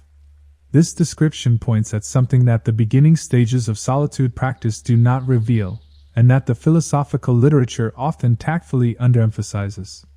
In the early stages, solitude practice tends to produce relatively accessible rewards, a sense of greater clarity, some reduction in reactive anxiety, moments of genuine stillness that offer the mind a rest from its ordinary busyness. These rewards are real, and they are sufficient motivation to continue. But at some point, and the timing varies enormously between individuals, the practice goes deeper, and what it encounters there is not simply more of the pleasant spaciousness of the early stages. It encounters what the Christian mystical tradition called the dark night of the soul, a period in which the ordinary consolations of both spiritual practice and ordinary life fall away, and what is left is something raw, undecorated, and surprisingly uncomfortable. Not painful in the obvious sense of acute suffering, but unsettling in a deeper way, the experience of consciousness meeting itself without the usual mediating layers of story, self-image, and spiritual achievement. Saint John of the Cross, the 16th century Spanish mystic and poet who gave the dark night its name, was insistent that this experience was not a failure of practice but an advancement of it.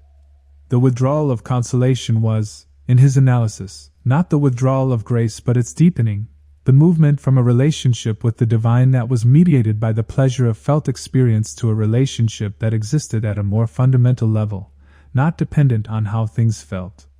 He was writing in specifically Christian terms, but the structural insight he was pointing at is recognizable across traditions.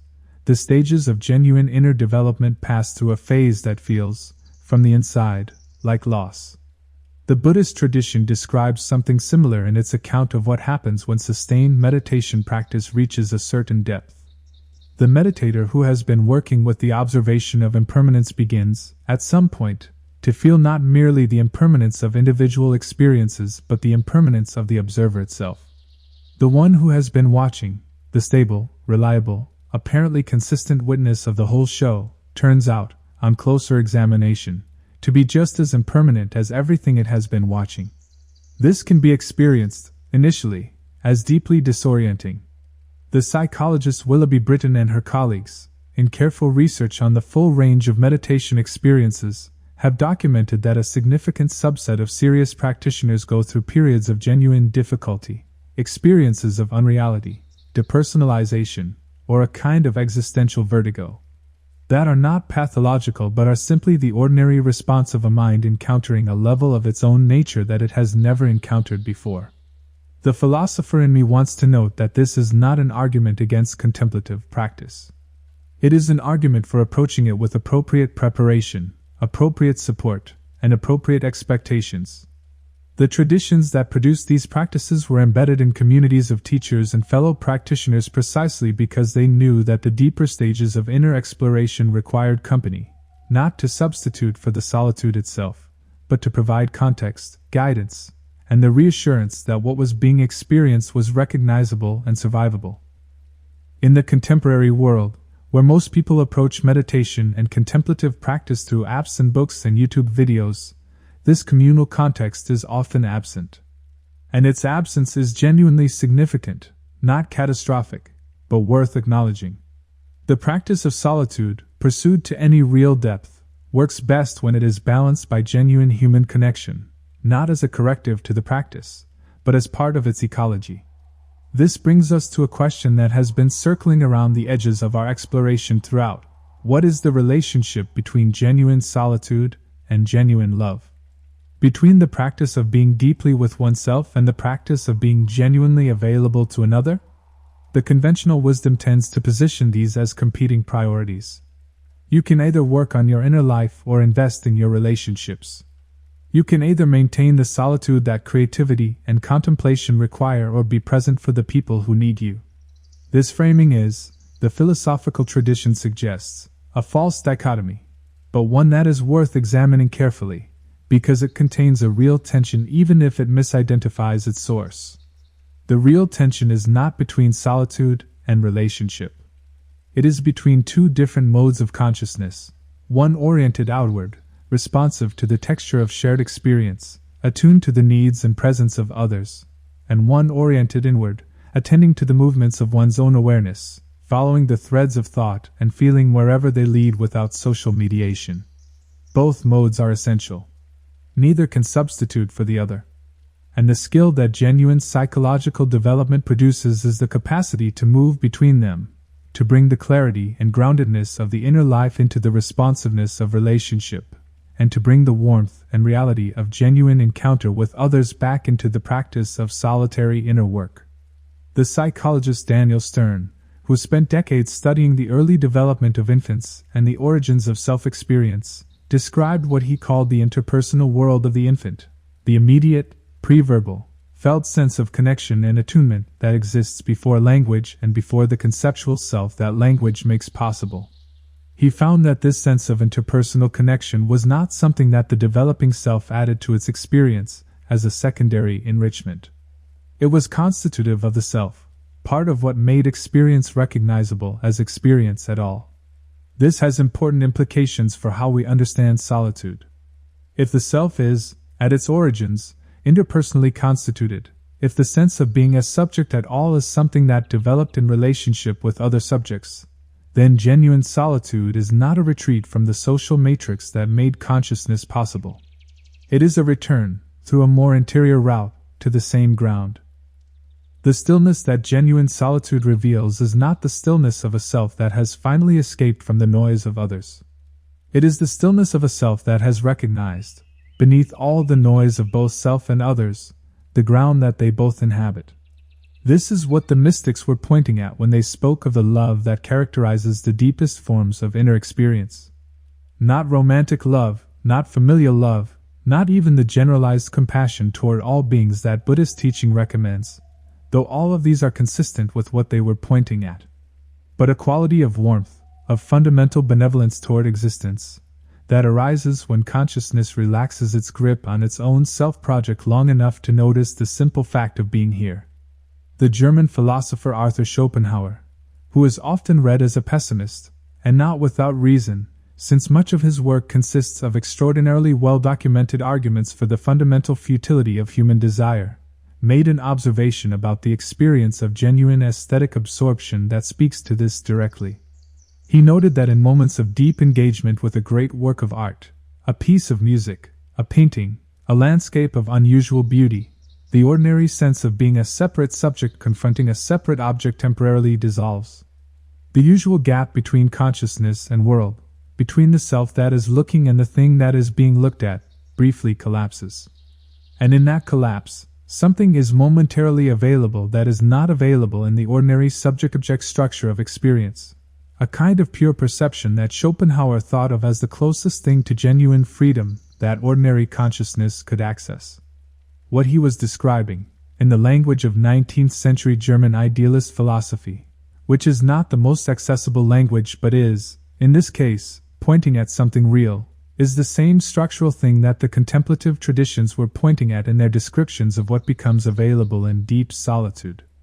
Not the annihilation of consciousness, not the dissolution of the individual, but the temporary quieting of the reflexive self-consciousness, the constant monitoring of how one appears, the continuous self-narration, the chronic comparing and evaluating, that normally mediates between awareness and experience. And what is interesting about Schopenhauer's example of aesthetic experience is that it suggests this quality of consciousness is not exclusively the product of dedicated contemplative practice. It is available, briefly, unpredictably, not on demand, in the midst of ordinary life, whenever conditions conspire to quiet the self-monitoring enough for something more fundamental to appear. The person who has no formal meditation practice can have this experience in front of a painting. The person who has never heard of mindfulness can have it while listening to music that completely absorbs them. The person who has never sat in formal solitude can have it in a moment of genuine connection with another person when the usual performance of social interaction briefly falls away and something more immediate takes its place. What the practice of solitude does, and this is perhaps its most important contribution, is not to create these experiences but to develop the capacity for them, to extend the range of conditions under which they are available, to increase the stability with which they can be sustained, and to deepen the understanding of what they are pointing at so that they can be engaged with more consciously and more fully. The philosopher and novelist Iris Murdoch, who combined a professional life as an Oxford philosopher with a career as one of the most interesting novelists of the 20th century, and who managed to make genuine metaphysical questions live inside the texture of ordinary human relationships in ways that most philosophy cannot, argued that the fundamental moral task of human life was the achievement of accurate perception. Not the acquisition of the right principles or the performance of the right actions, but the development of the capacity to see what is actually there, other people in their full reality, the genuine structure of situations, the actual consequences of one's choices, without the distorting overlay of self-interest, fantasy, and desire. She called this attention, borrowing the word from Simone Weil, who had developed the concept with particular depth and precision. And she argued that this quality of attention, selfless, accurate, genuinely receptive to what is other than oneself, was not a natural endowment, but a cultivated capacity. A skill that required practice, and whose practice was precisely the practice of learning to set aside, temporarily and repeatedly, the continuous projects of the self in order to see what is actually there. This is, again, another route to the same destination that the contemplative traditions were approaching from their direction. The practice of solitude, in Murdoch's understanding, is not simply about attending to one's inner life.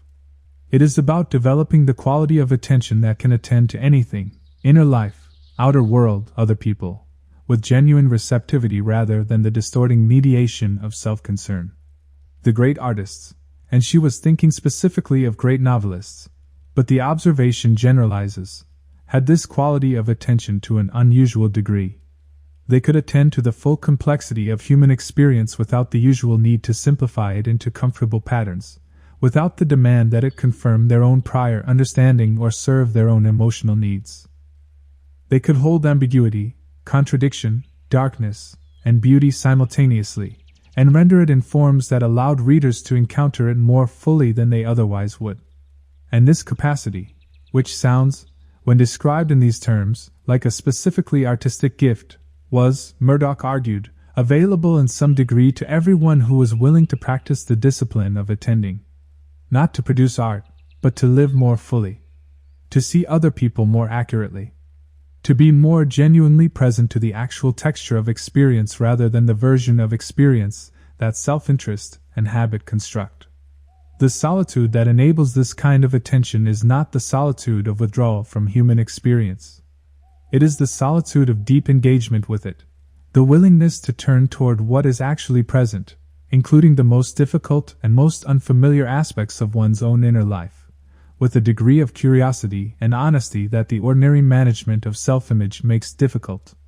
Let us turn now to a question that has perhaps been hovering at the edges of this entire conversation.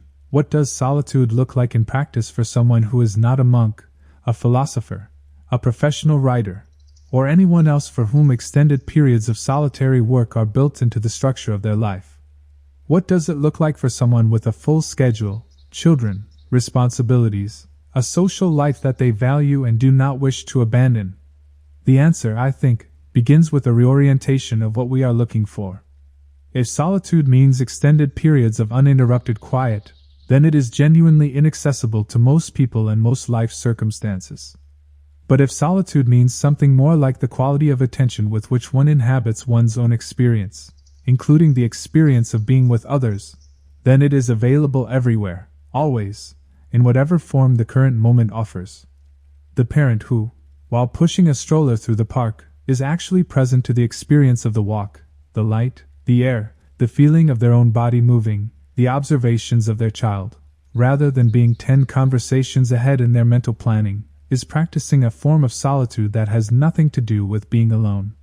The colleague who, while waiting for a meeting to begin, simply allows themselves to be present to the room rather than immediately reaching for their phone, is practicing a form of solitude that requires no retreat. These are not substitutes for extended periods of genuine inner exploration. They are, rather, the texture of a life in which the capacity cultivated in formal practice is progressively woven into ordinary experience. The meditator's phrase for this is carrying the practice into daily life. The Stoic phrase was the ongoing practice of withdrawal and return. The Zen tradition speaks of the marketplace as the final test of what was discovered in the monastery. What all of these phrasings point at is the same structural insight, that the ultimate purpose of solitude practice is not to produce a person who is happiest when alone, but to produce a quality of consciousness that is available under all circumstances. A capacity to be present, grounded, and relatively clear about what is actually happening, in oneself, in the situation, in the people one is with, that is not contingent on external conditions being arranged in a particular way. This capacity, developed through the practice of genuine solitude, is what allows the crowded moment to be inhabited with something of the same quality that the empty moment can offer. It is what allows genuine connection with another person even in the midst of the noise of ordinary life.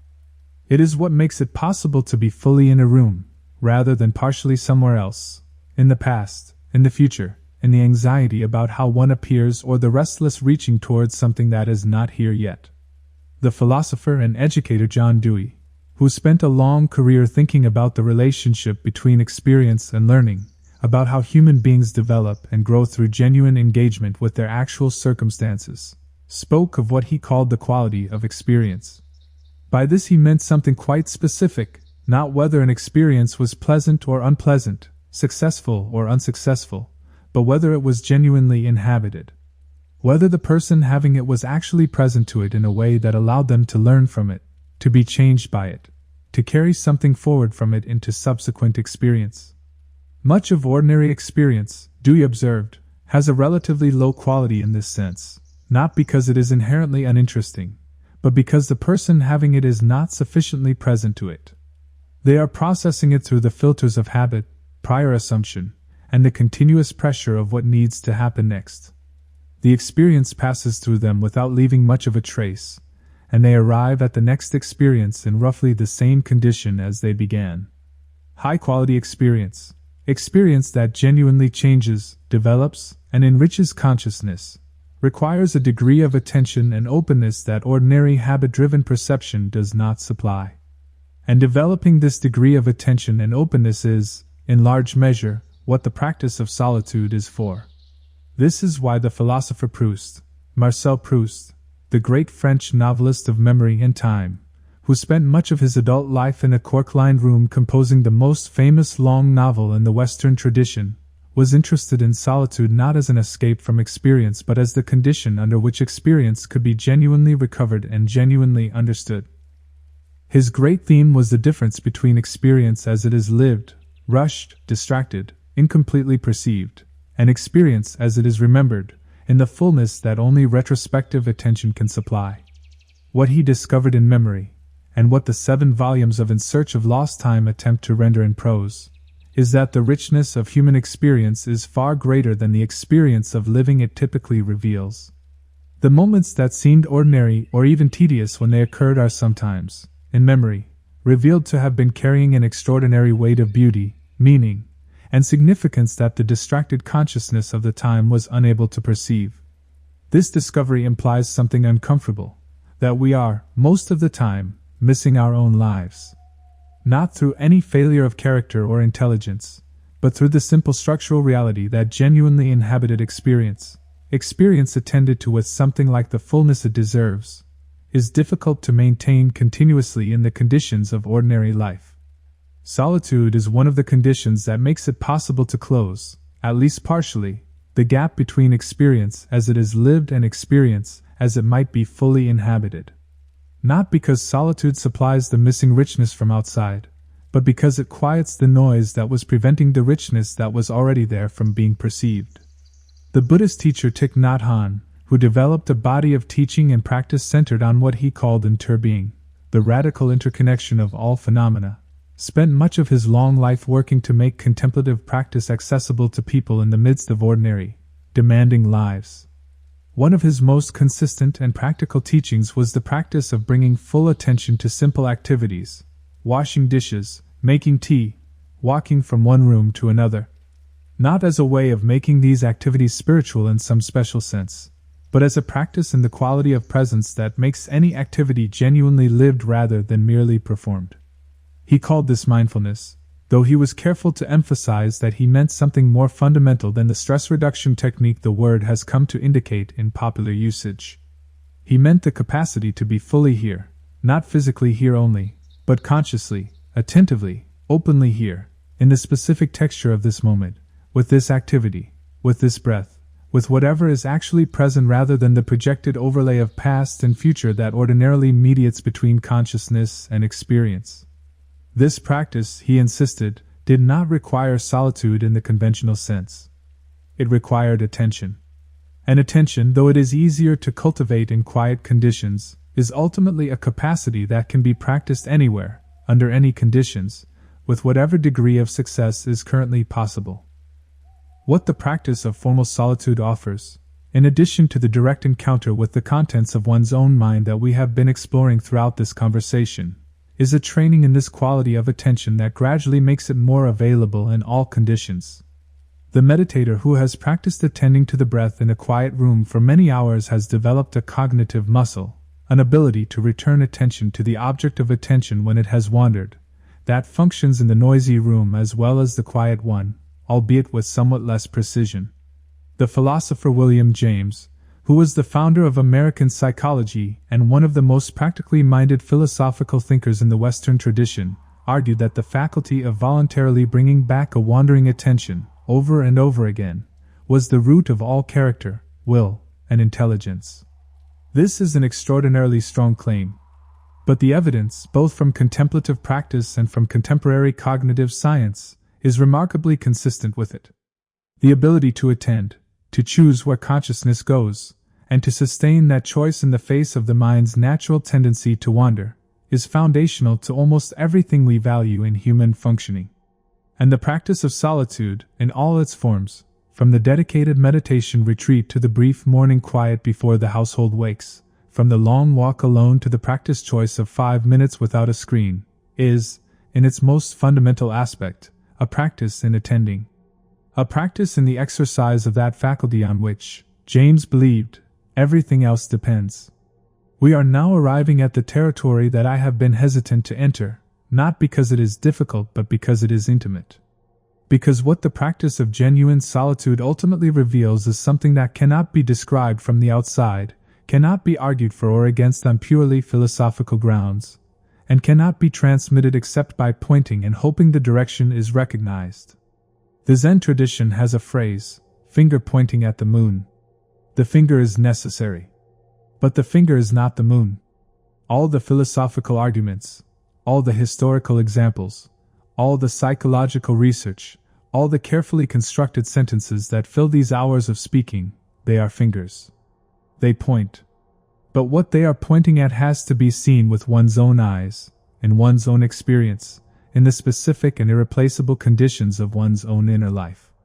What they are pointing at is this, that there is a quality of experience available in genuine solitude, in the stillness past the ordinary noise of the mind, that is different in kind from the ordinary quality of experience. That this difference is not trivial or subjective in the dismissive sense. That the tradition's insistence on the importance of this quality, the insistence of the Stoics and the Buddhists and the Christian mystics and the Taoist sages and the existentialists and the contemplative writers and the psychologists who have studied it from the outside, is pointing at something real about the architecture of human consciousness. And that this quality, whatever name one uses for it, is not elsewhere. It is not in the monastery or the forest or the perfectly arranged life. It is not contingent on having solved the ordinary problems of work and relationship and health and money. It is available here, in the specific texture of this moment, to whatever degree of openness and attention is currently possible. The philosopher Kierkegaard, that extraordinary, difficult, solitary Danish thinker of the 19th century who invented existentialism as a philosophical movement through a series of books published under various pseudonyms and then explained in his own name, described 3 stages of human existence that he called the aesthetic, the ethical, and the religious. Without getting too deeply into the theology of his system, what matters for our purposes is what he identified as the characteristic failure of each stage, and the movement that becomes possible when that failure is honestly encountered. The person living at the aesthetic level, the stage of seeking pleasure, novelty, and interesting experience, eventually discovers that the capacity of experience to satisfy is limited. That the pursuit of the next interesting thing produces, in the end, only more of the same mild disappointment that drove the pursuit in the first place. This discovery is what Kierkegaard called despair, not the dramatic despair of acute suffering, but the subtler, more pervasive despair of consciousness that has been running on the wrong fuel for so long that the running itself begins to feel futile. The movement out of this despair, into what Kierkegaard called the ethical stage, the stage of genuine commitment, genuine responsibility, genuine choice, requires a willingness to stop. To stop the restless seeking and encounter, in the stillness of that stopping, what is actually there. To choose, not for pleasure, not for novelty, but from something more fundamental. He did not use the language of solitude specifically. But the movement he was describing, from the restless seeking of aesthetic consciousness to the grounded choosing of ethical consciousness, passes through exactly the kind of inner encounter that genuine solitude makes possible. Through the willingness to stop the flight, sit with what is there, and respond to it honestly rather than managing it into something more comfortable. In the century and a half since Kierkegaard wrote, the restless seeking he described at the aesthetic level has been scaled up, accelerated, and made infinitely more available by economic and technological systems that are superbly designed to feed it. The options for the next interesting experience, the next pleasant distraction, the next stimulating encounter, are available at volumes that would have been literally unimaginable to him. The challenge of stopping, of genuinely encountering the stillness that underlies all the motion, has not become easier in the subsequent century and a half. If anything, the contrary. But the discovery that awaits on the other side of that stopping has not changed. The quality of consciousness that becomes available when the flight is interrupted, however briefly, however imperfectly, is the same quality that the tradition has been pointing at for millennia. It is not dependent on the specific cultural forms of any particular tradition. It is not available only to those with the leisure to practice it formally. It is, the tradition consistently argues, the most fundamental fact of conscious experience, so fundamental that it is usually invisible, like water to a fish. The fish does not know it is in water because it has never been anywhere else. Consciousness, ordinarily, does not know it is awareness because it has never been anything else.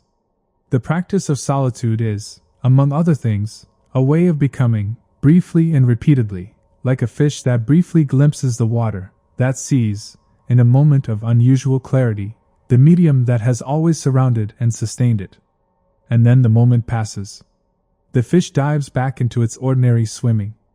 The meditator returns to their ordinary life. The philosopher finishes their thought. And everything continues. Except that something has been seen.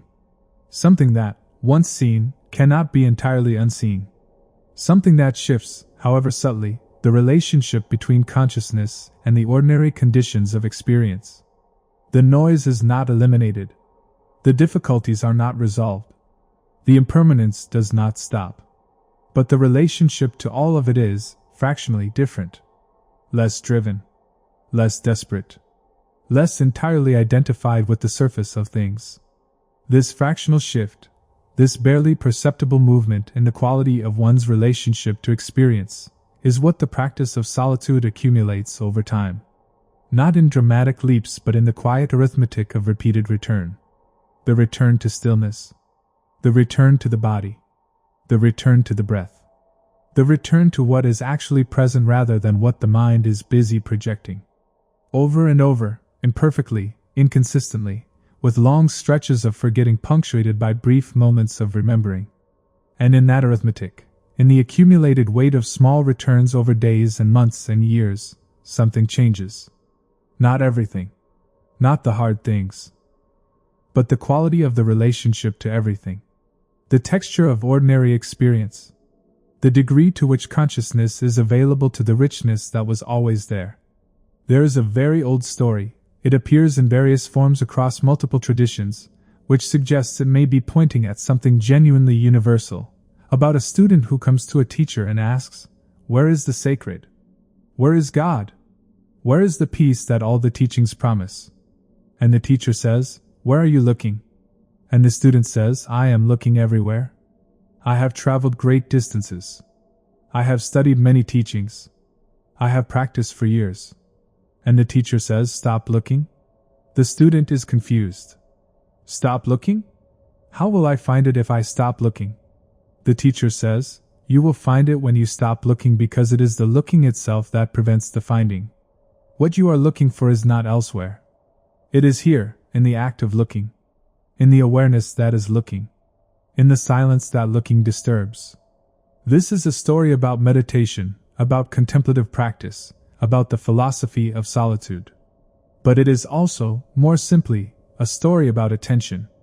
About the way in which the desperate forward movement of seeking, for peace, for meaning, for the resolution of the fundamental unease that seems to characterize ordinary conscious life, is itself the mechanism that keeps what is sought just out of reach. Solitude is not a destination. It is not somewhere to arrive. It is a quality of presence, available here, now, in whatever degree of openness and attention is currently possible. It does not require the perfect conditions. It does not require the elimination of noise or difficulty, or the ordinary complications of a life fully lived. It requires only the willingness, in this moment and then the next, to be here rather than elsewhere.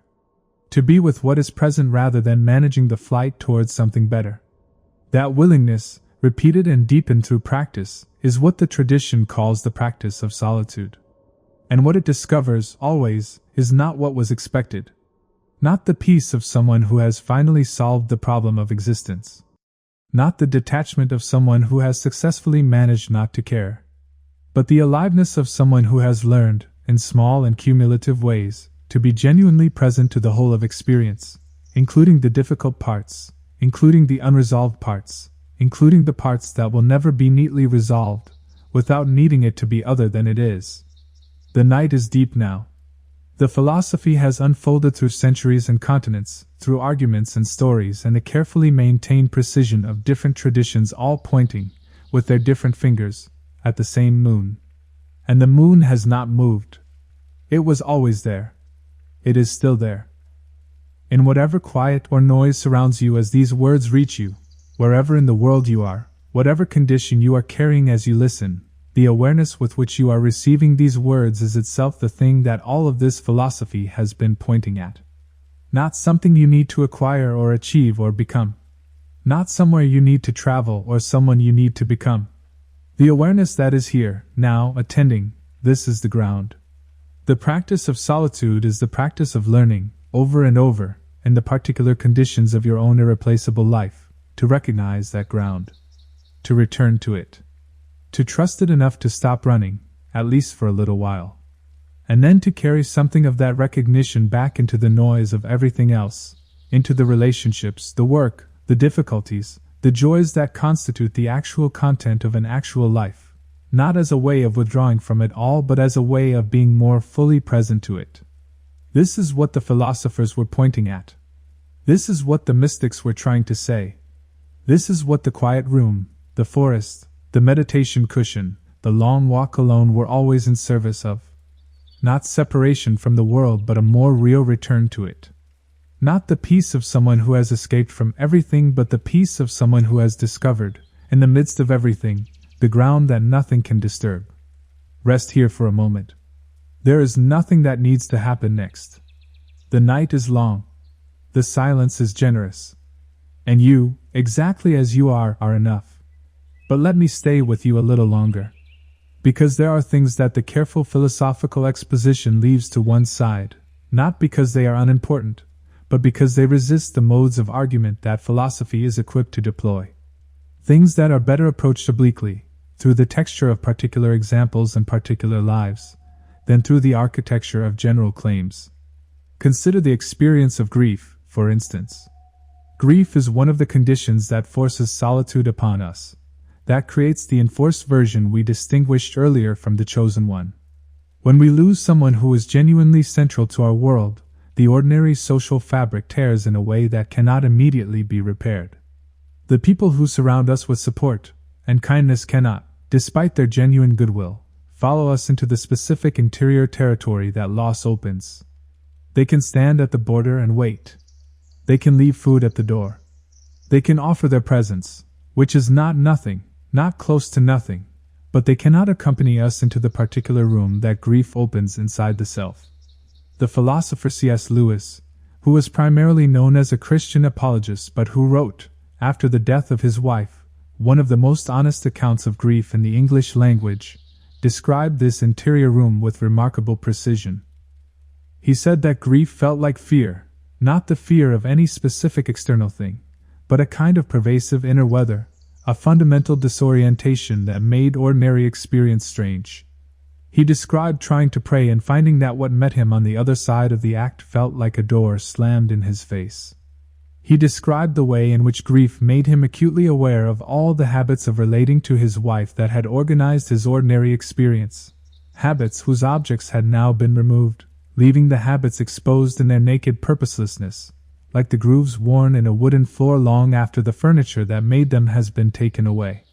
What he was describing, without using this language, was the experience of enforced solitude at its most acute. The condition in which the self is stripped of so much of what had organized and sustained its ordinary sense of itself that what remains is something raw and unfamiliar. Something that, if one can bear to look at it rather than immediately covering it over, turns out to be closer to the actual ground of experience than anything in ordinary life makes accessible. He did not romanticize this. He did not say that grief was therefore good, or that loss was secretly a gift. He said that moving through it, attending to what it actually felt like rather than managing the feeling into something more bearable, eventually produced a change in his relationship to what he had lost, and to the self that had organized itself around what was lost, that was different from the resolution he had expected. Not the resolution of the pain, but a deeper familiarity with it. Not the diminishment of the love, but a different, less desperate relationship with it. This is one of the things that genuine solitude, including the solitude of grief, can produce when it is met honestly rather than managed. Not comfort in the ordinary sense. Not the elimination of difficulty. But a deeper acquaintance with the actual texture of one's experience, and through that acquaintance, a different quality of relationship to it. The psychoanalyst and writer Adam Phillips, who writes about psychology with the lightness and precision of a literary essayist, argues that one of the central projects of ordinary life is the project of not finding out what we actually want. We are, he suggests, much more skilled at the management of desire than at the acknowledgement of it. We learn very early, because the acknowledgement of what we actually want is often socially costly or simply impossible, to substitute for the real desire something more manageable, a career goal, a consumer object, an achievement that can be pursued through approved channels. And we become so skilled at this substitution that we often genuinely lose track of what was being substituted for.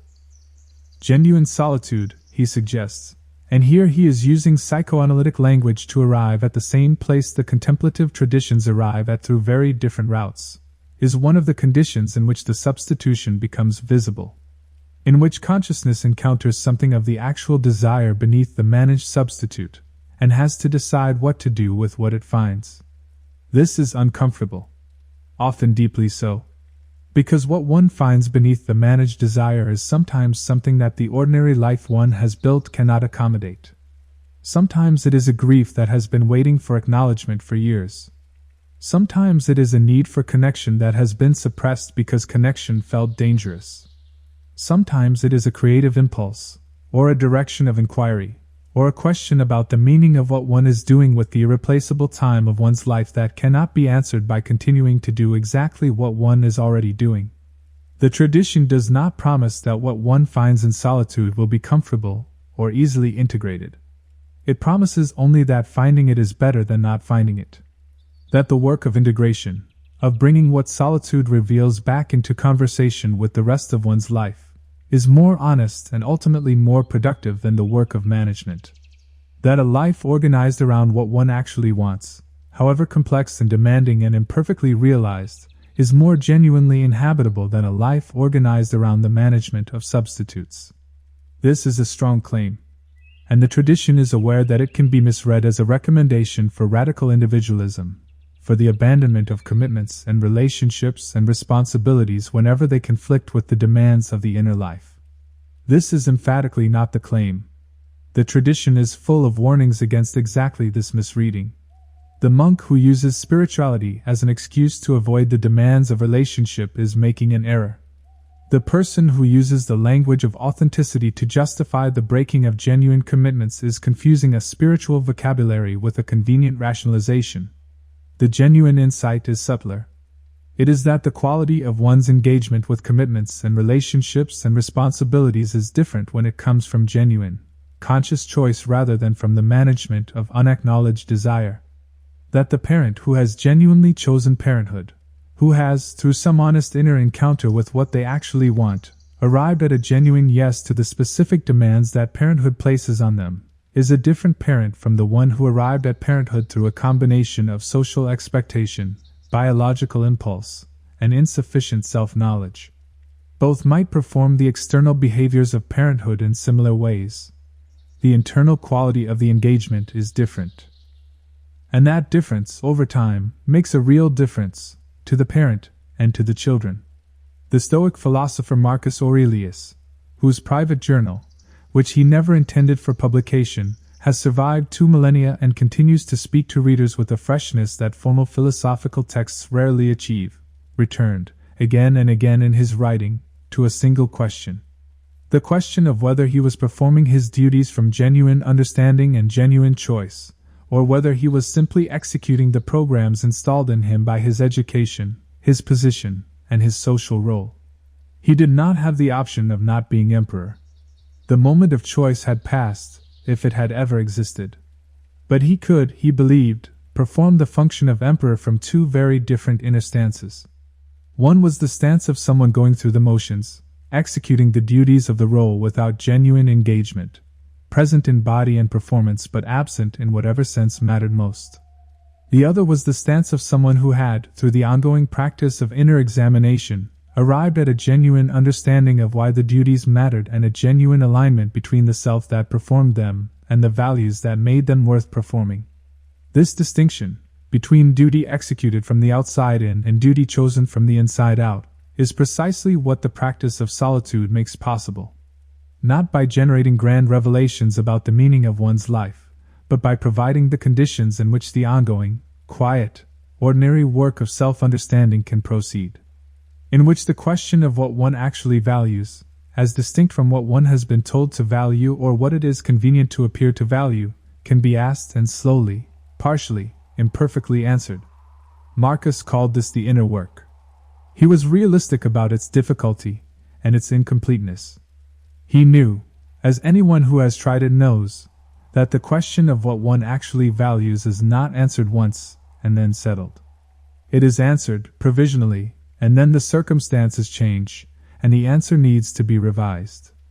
The understanding of oneself that seemed adequate at one stage of life turns out to be insufficient for the demands of the next stage. The values that seemed clear in one context become ambiguous in another. The inner work is never done. But this ongoing character of the work is not a deficiency of the practice. It is its nature. A life lived in genuine relationship with one's own inner experience, in genuine conversation with what the philosopher Charles Taylor called the sources of the self, is not a life that arrives at a stable answer and then rests there. It is a life that maintains the conversation, that keeps the channel open between the ordinary performance of daily life and the deeper layers of awareness, value, and desire that the performance is, at its best, in service of. The practice of solitude is the practice of maintaining that channel, of returning, regularly and repeatedly and imperfectly, to the interior conversation, of insisting, against the considerable pressure of a world that values productivity, sociability, and visible achievement, that the conversation with oneself is not a luxury or an indulgence but a necessity. That without it, the life being lived is, in some important sense, not quite one's own. There is a passage in Thoreau, Henry David Thoreau, the American naturalist and philosopher who spent 2 years living in a small cabin beside Walden Pond and produced from that experiment one of the most influential books in American literary history, that has always struck me as capturing something essential about what solitude is for. He writes, "I went to the woods because I wished to live deliberately, to front only the essential facts of life, and see if I could not learn what it had to teach, and not, when I came to die, discover that I had not lived." This last clause, discover that I had not lived, is the key. Thoreau was not worried about dying. He was worried about the more ordinary and more pervasive tragedy, the discovery, too late, that the life that had passed had not been genuinely inhabited, that it had been lived on the surface, in response to the demands and expectations of others, with the actual substance of one's own experience somehow always postponed to a future that never arrived. The woods were not, for Thoreau, an escape from life. They were an attempt to encounter it directly, to strip away the layers of habit, convention, and social performance that ordinarily mediate between consciousness and experience, and to see, however briefly, however incompletely, what was actually there. He found nature. He found time. He found poverty in the sense of simplicity, the discovery of how little was actually needed, and how much richer the experience of having little could be than the experience of managing a surplus. He found, in the long silences of the natural world, a quality of attention and presence that the density of social life made it difficult to sustain. And he found, with characteristic honesty, that the experiment was more difficult than he had anticipated. That the romanticized version of solitude that had drawn him to the woods was replaced, over time, by something more complex and more valuable, an actual relationship with the experience of being alone, with all its richness and its difficulty and its occasional desolation. A relationship that could only be built through the sustained, uncomfortable, rewarding practice of actually being there rather than imagining being there. This is what Thoreau offers that the more systematic philosophical treatments sometimes do not, the texture of the actual experience, in its full ambivalence. The moments of extraordinary beauty and the moments of flat discouragement. The genuine encounters with something that felt like the essential nature of things and the long stretches of nothing in particular. The discovery that the self one brings to the woods is not simplified or purified by the setting but becomes more legible, that the qualities one was trying to see more clearly in oneself come into clearer focus not because the woods are magical but because the absence of the usual distractions allows them to be seen. What he found, in the end, was not a solution but a practice. Not enlightenment but attention. Not the elimination of the ordinary difficulties of conscious life but a different quality of relationship to them. A relationship that felt, to him, like the difference between being awake and being asleep. Between living and simply existing.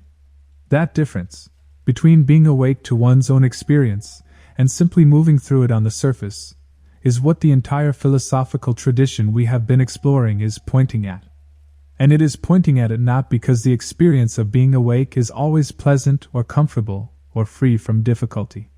It is pointing at it because the alternative, the life lived on the surface, in response to external demands and internal habits, with the actual substance of one's own awareness somehow always deferred, is a form of poverty that material wealth, social success, and all the ordinary goods of a flourishing life cannot address.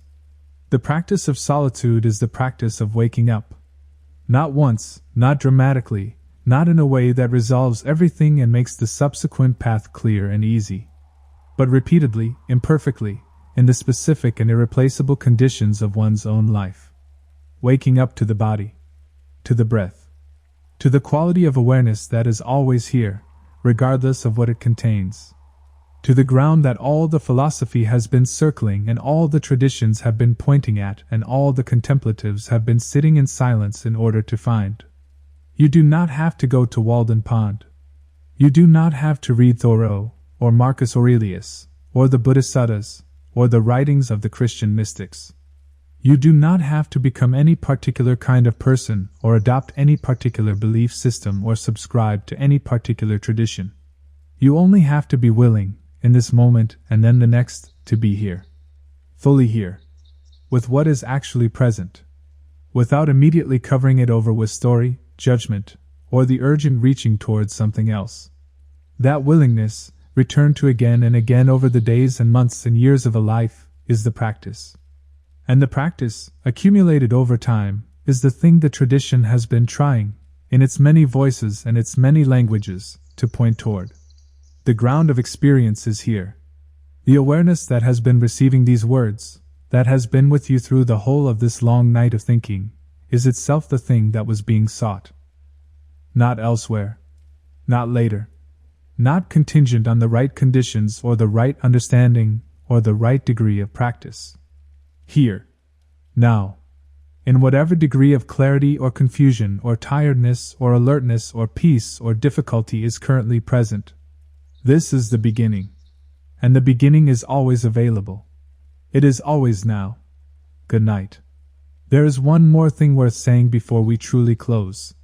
Something that the philosophical tradition tends to leave implicit but that deserves to be made explicit, especially for people who come to the question of solitude carrying a specific kind of burden, the burden of believing that they are somehow more alone than others, more essentially isolated, more fundamentally separate from the warmth and connection that everyone else seems to inhabit naturally. This feeling, of being on the outside of something that others are inside of experiencing a gap between oneself and other people that cannot quite be bridged regardless of how much effort is made, is one of the most common and most painful features of human experience. It is common in adolescence, when the developing self is first discovering the full weight of its own individuality, and has not yet found the ways of bridging that individuality to genuine connection with others.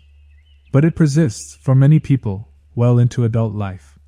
Sometimes it becomes the defining note of a life, the background hum of separateness that all the relationships and achievements and busyness are, at some level, attempts to drown out.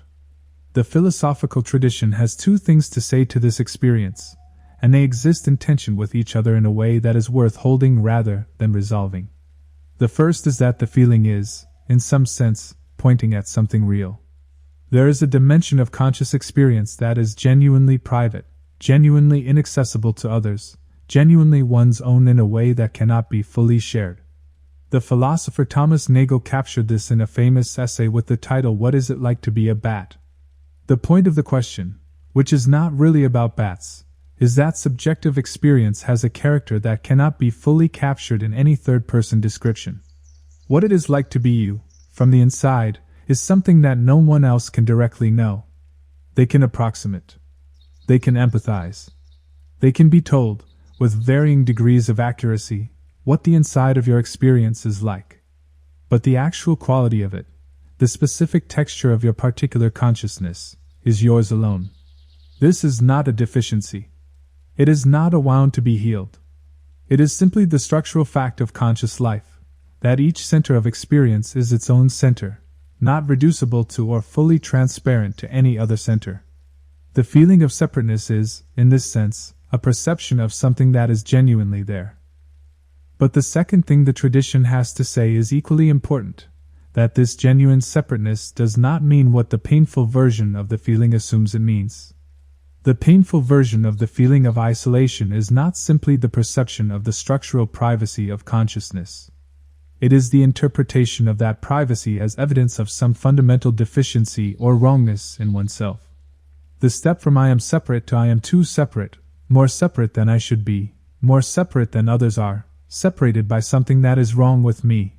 This step is where the structural reality of consciousness becomes the particular suffering of loneliness. What the practice of solitude can offer, not as an immediate cure, but as a gradually developing capacity, is the ability to inhabit the structural privacy of one's own consciousness without that experience being contaminated by the painful interpretation. To be alone in the actual sense, present to one's own inner life, in contact with the specific quality of one's own awareness, without that being experienced as evidence of isolation or deficiency. This is not a small thing. For many people, it represents a significant shift in the fundamental quality of experience. The person who can be genuinely alone without it being a problem is not the person who does not care about connection. They are the person who has learned to distinguish between the genuine need for connection, which is real, fundamental, and worth attending to, and the chronic, anxious interpretation of all experience through the lens of one's own perceived unlovability. The Buddhist concept of metta, often translated as loving-kindness, though the Pali word is warmer and more practical than that rather saccharine English rendering, begins, in traditional practice, not with the wish for the happiness of others but with the wish for one's own happiness. The practitioner is instructed to direct toward themselves the same unconditional warmth and goodwill that they would, ideally, direct towards someone they love without reservation. May I be happy. May I be free from suffering. May I be at peace. This instruction often strikes people as counterintuitive or even slightly narcissistic. Should we not be directing our goodwill outward rather than inward? Is this not simply a spiritual justification for self-absorption? The tradition's answer is that it is the opposite of self-absorption. The person who cannot genuinely wish themselves well, who is so chronically critical or dismissive or impatient with themselves that the ordinary quality of their self-relationship is one of subtle hostility, is not well positioned to genuinely wish others well. Their outward-directed goodwill is always contaminated by the unresolved hostility that they have not been willing to look at in themselves. The metta practice begins inward not as a destination but as a starting point, because genuine compassion for others can only be built on a foundation of genuine compassion for oneself. And the capacity for genuine compassion toward oneself, not the comfortable, self-congratulatory kind that refuses to see one's own failures and limitations, but the grounded, clear-eyed, fundamentally benevolent kind that can see everything that is there and still maintain basic warmth. This capacity is one of the things that the practice of solitude develops. Slowly, unevenly, with many reversals and many moments of returning to old habits of self-criticism and self-management. But over time, with genuine practice, something shifts in the quality of one's relationship to one's own experience. The philosopher Kristen Neff, who has spent years studying what she calls self-compassion from the standpoint of contemporary psychology, describes this shift in terms that parallel the contemplative tradition's account without needing its theological framework. She finds, consistently across research populations, that people who have developed the capacity for genuine self-compassion, the ability to meet their own difficulties with the same kindness and understanding they would offer a good friend in the same situation, are not, as the conventional wisdom might predict, less motivated or more self-indulgent.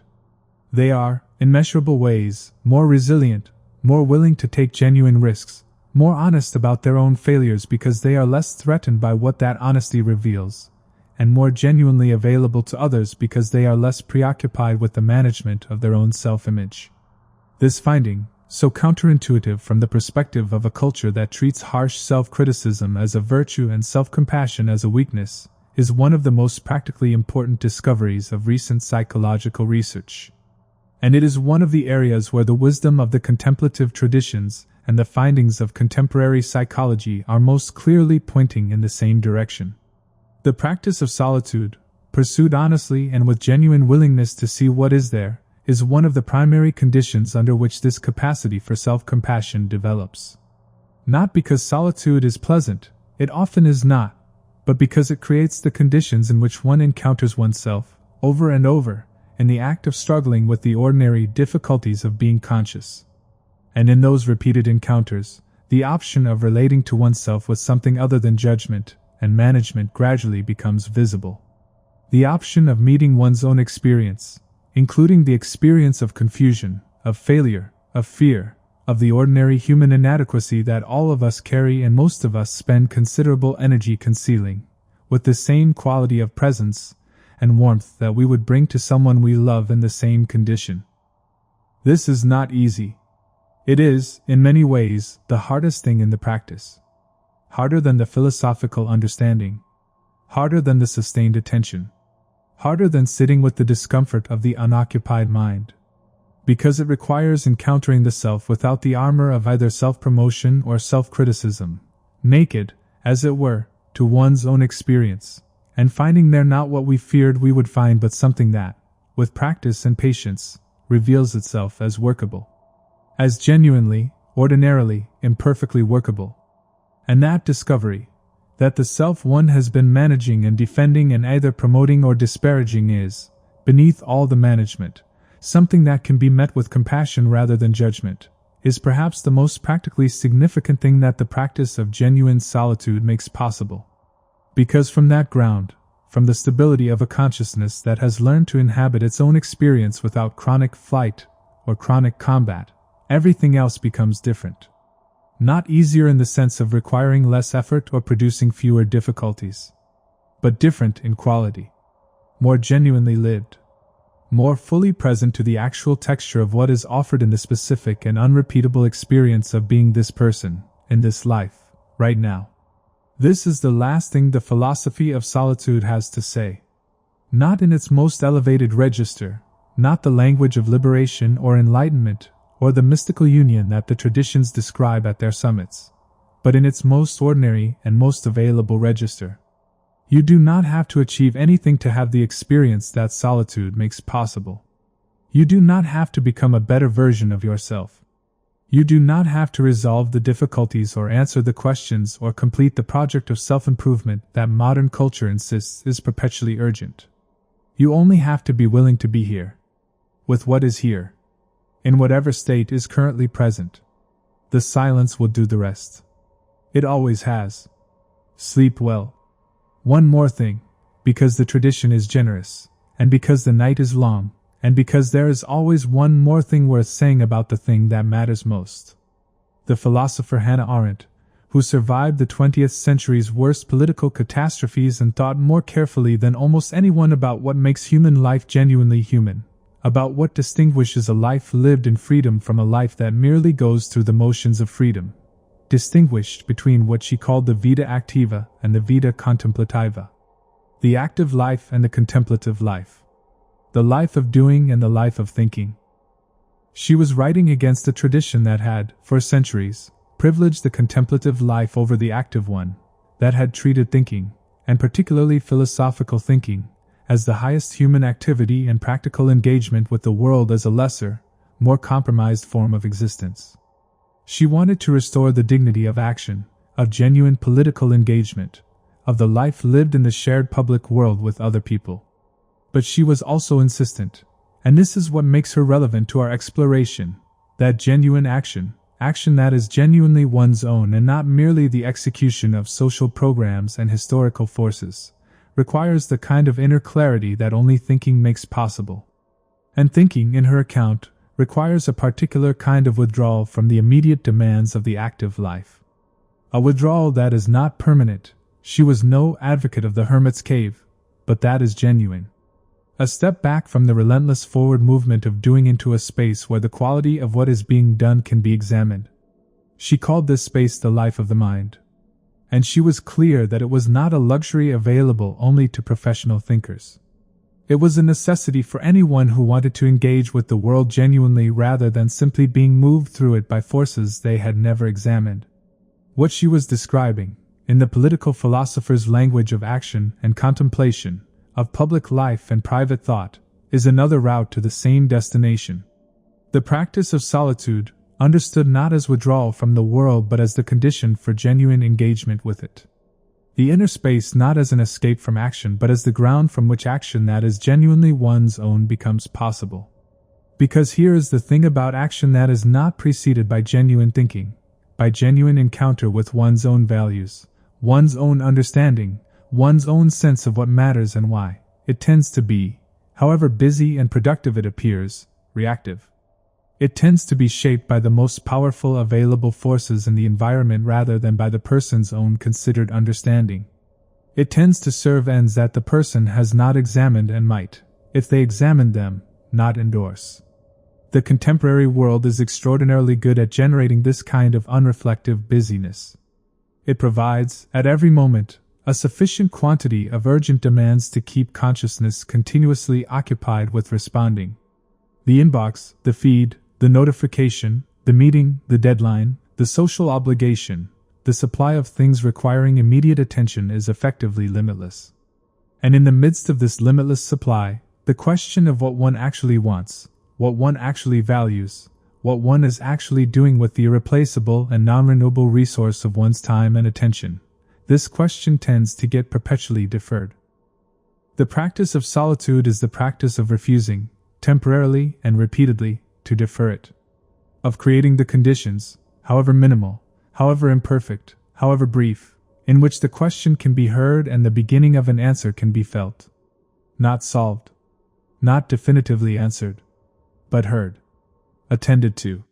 Taken seriously enough to be allowed into consciousness rather than managed out of it.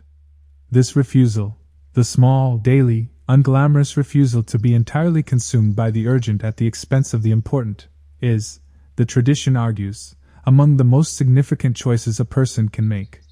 Not because it produces dramatic results in any individual instance, but because its cumulative effect, over the days and months and years of a life, is the difference between a life that is lived from its own center and a life that is lived at the mercy of its circumference. The center is always available. It is always here. The practice of solitude is the practice of returning to it, not once, not definitively, not in a way that eliminates the need for the next return, but again and again, in the specific and ordinary conditions of a specific and ordinary life. That is enough. That is, the tradition suggests, exactly enough. The hour is late. The philosophy has done what philosophy can do, which is to point and to argue and to offer the accumulated wisdom of many careful observers towards something that ultimately only direct experience can confirm. The rest belongs to the practice. To the small, private, undramatic work of sitting down, or standing still, or walking slowly, or simply allowing the eyes to rest without requiring them to take in anything in particular, and letting the silence be what it is. It is generous. It is patient. It has been waiting, without urgency and without complaint, through all the noise and all the busyness and all the elaborate avoidance of all the years. It will wait a little longer, if that is what is needed. And when you are ready, not when you have prepared sufficiently or understood adequately or become worthy of what it offers, but simply when you are willing, it will be here. It is always here. That is the beginning and the end of the philosophy of solitude. And the beginning is now. And yet there is still this, the moment before sleep, which is its own kind of solitude. Not the solitude of the philosopher's study, or the meditator's cushion, or the wilderness that strips away the usual social furniture of a life. The solitude of the body lying down in the dark, the day's obligations released, the mind beginning to loosen its grip on the narratives that hold everything in place, and something else, slower, more fluid, less bounded, beginning to take their place. This transition between waking and sleep is, for many people, the most reliably contemplative moment of the day. It is the moment when the ordinary self-management relaxes involuntarily. When thoughts arrive without being summoned and depart without being dismissed. When the boundaries between memory and imagination, between past and future and present, grow permeable in ways that the waking mind does not permit. When something that has been waiting patiently beneath the surface of the day's activity briefly, gently, surfaces. The practice of solitude and the practice of sleep are not as different as they might initially appear. Both involve the willing relinquishment of control. Both involve an encounter with dimensions of experience that are less accessible in the ordinary waking state. Both offer, to the person who is willing to meet them rather than resist them, something of genuine value. Not information exactly, and not insight in the ordinary analytical sense, but something closer to rest in the deepest sense of the word, a return to the ground of experience where the labor of being someone, of maintaining a coherent self through the turbulence of a complex and demanding world, can be temporarily laid down. The philosophers and contemplatives we have been exploring tonight were not, most of them, primarily interested in sleep. But they were interested in what sleep points toward, the recognition that the self is not always managing itself. That there are states of consciousness in which the ordinary subject-object structure of waking experience dissolves, and something more fluid and more fundamental takes its place. And that these states are not interruptions of genuine experience but, in some sense, its ground. The meditator who has spent years practicing the quiet observation of their own awareness begins to notice something about the transition into sleep that most people pass through without attending to, that it is not a discontinuity but a deepening. That the awareness which was present during the day, attending to the ordinary contents of waking experience, does not simply switch off when consciousness shifts into the hypnagogic state, that strange, twilight territory between waking and sleep where the ordinary rules of perception begin to loosen. It remains present, but differently. More spacious. Less caught. This recognition, that awareness is continuous across states that feel, from the surface, entirely discontinuous, is one of the deeper discoveries of sustained contemplative practice. And it is directly relevant to the experience of falling asleep in the midst of a philosophical conversation about solitude, because it suggests that the exploration does not end when wakefulness ends. That something of what has been understood, or felt, or glimpsed in the course of the evening continues to be worked with in the states that follow. The Tibetan Buddhist tradition developed an extraordinarily detailed map of the states of consciousness between sleeping and waking, including the dream state and the deep dreamless sleep state, as dimensions of experience that the trained practitioner could learn to inhabit with the same quality of awareness that they brought to the waking state. The practice of dream yoga, as it is called, and the related practice of recognizing the nature of awareness in deep dreamless sleep, were not peripheral practices in this tradition. They were central, because they addressed the question of what awareness actually is, what it is that remains continuous through states as different from each other as waking, dreaming, and the apparent blankness of deep sleep. We do not need to go into the full complexity of this system here. What matters, for our purposes, is the underlying recognition that the awareness we have been exploring throughout this conversation, the awareness that solitude makes visible, that the contemplative traditions point toward, that the philosophers argue about, is not simply the awareness of the waking mind. It is something more fundamental. Something that continues through all the states of consciousness, not as a fixed entity but as the condition of their being experienced at all. And the practice of solitude is, among other things, a practice in learning to recognize this, in becoming familiar enough with the quality of awareness itself that it can be recognized not only in the clarity of formal meditation but in the full range of conditions that a life presents. Including this one. Including the state of lying in the dark, thoughts loosening their grip, the day releasing its hold, the body settling into the bed with whatever degree of peace or difficulty is currently present. Here, now, in this particular configuration of a body and a mind in a specific place in the world, at this specific hour, this is where the practice lives. Not in the abstract descriptions of philosophers or the elevated accounts of mystics. Here. In the actual, ongoing, imperfect experience of being conscious. You have been here all along. In that sense, the whole of what has been said tonight has been pointing at what you already are. The awareness that received these words. The presence that was here through the whole of it. The ground that the philosophy was circling and the tradition was pointing at, and the practice was in service of. It was always this. It is always now. And now is always enough. Sleep.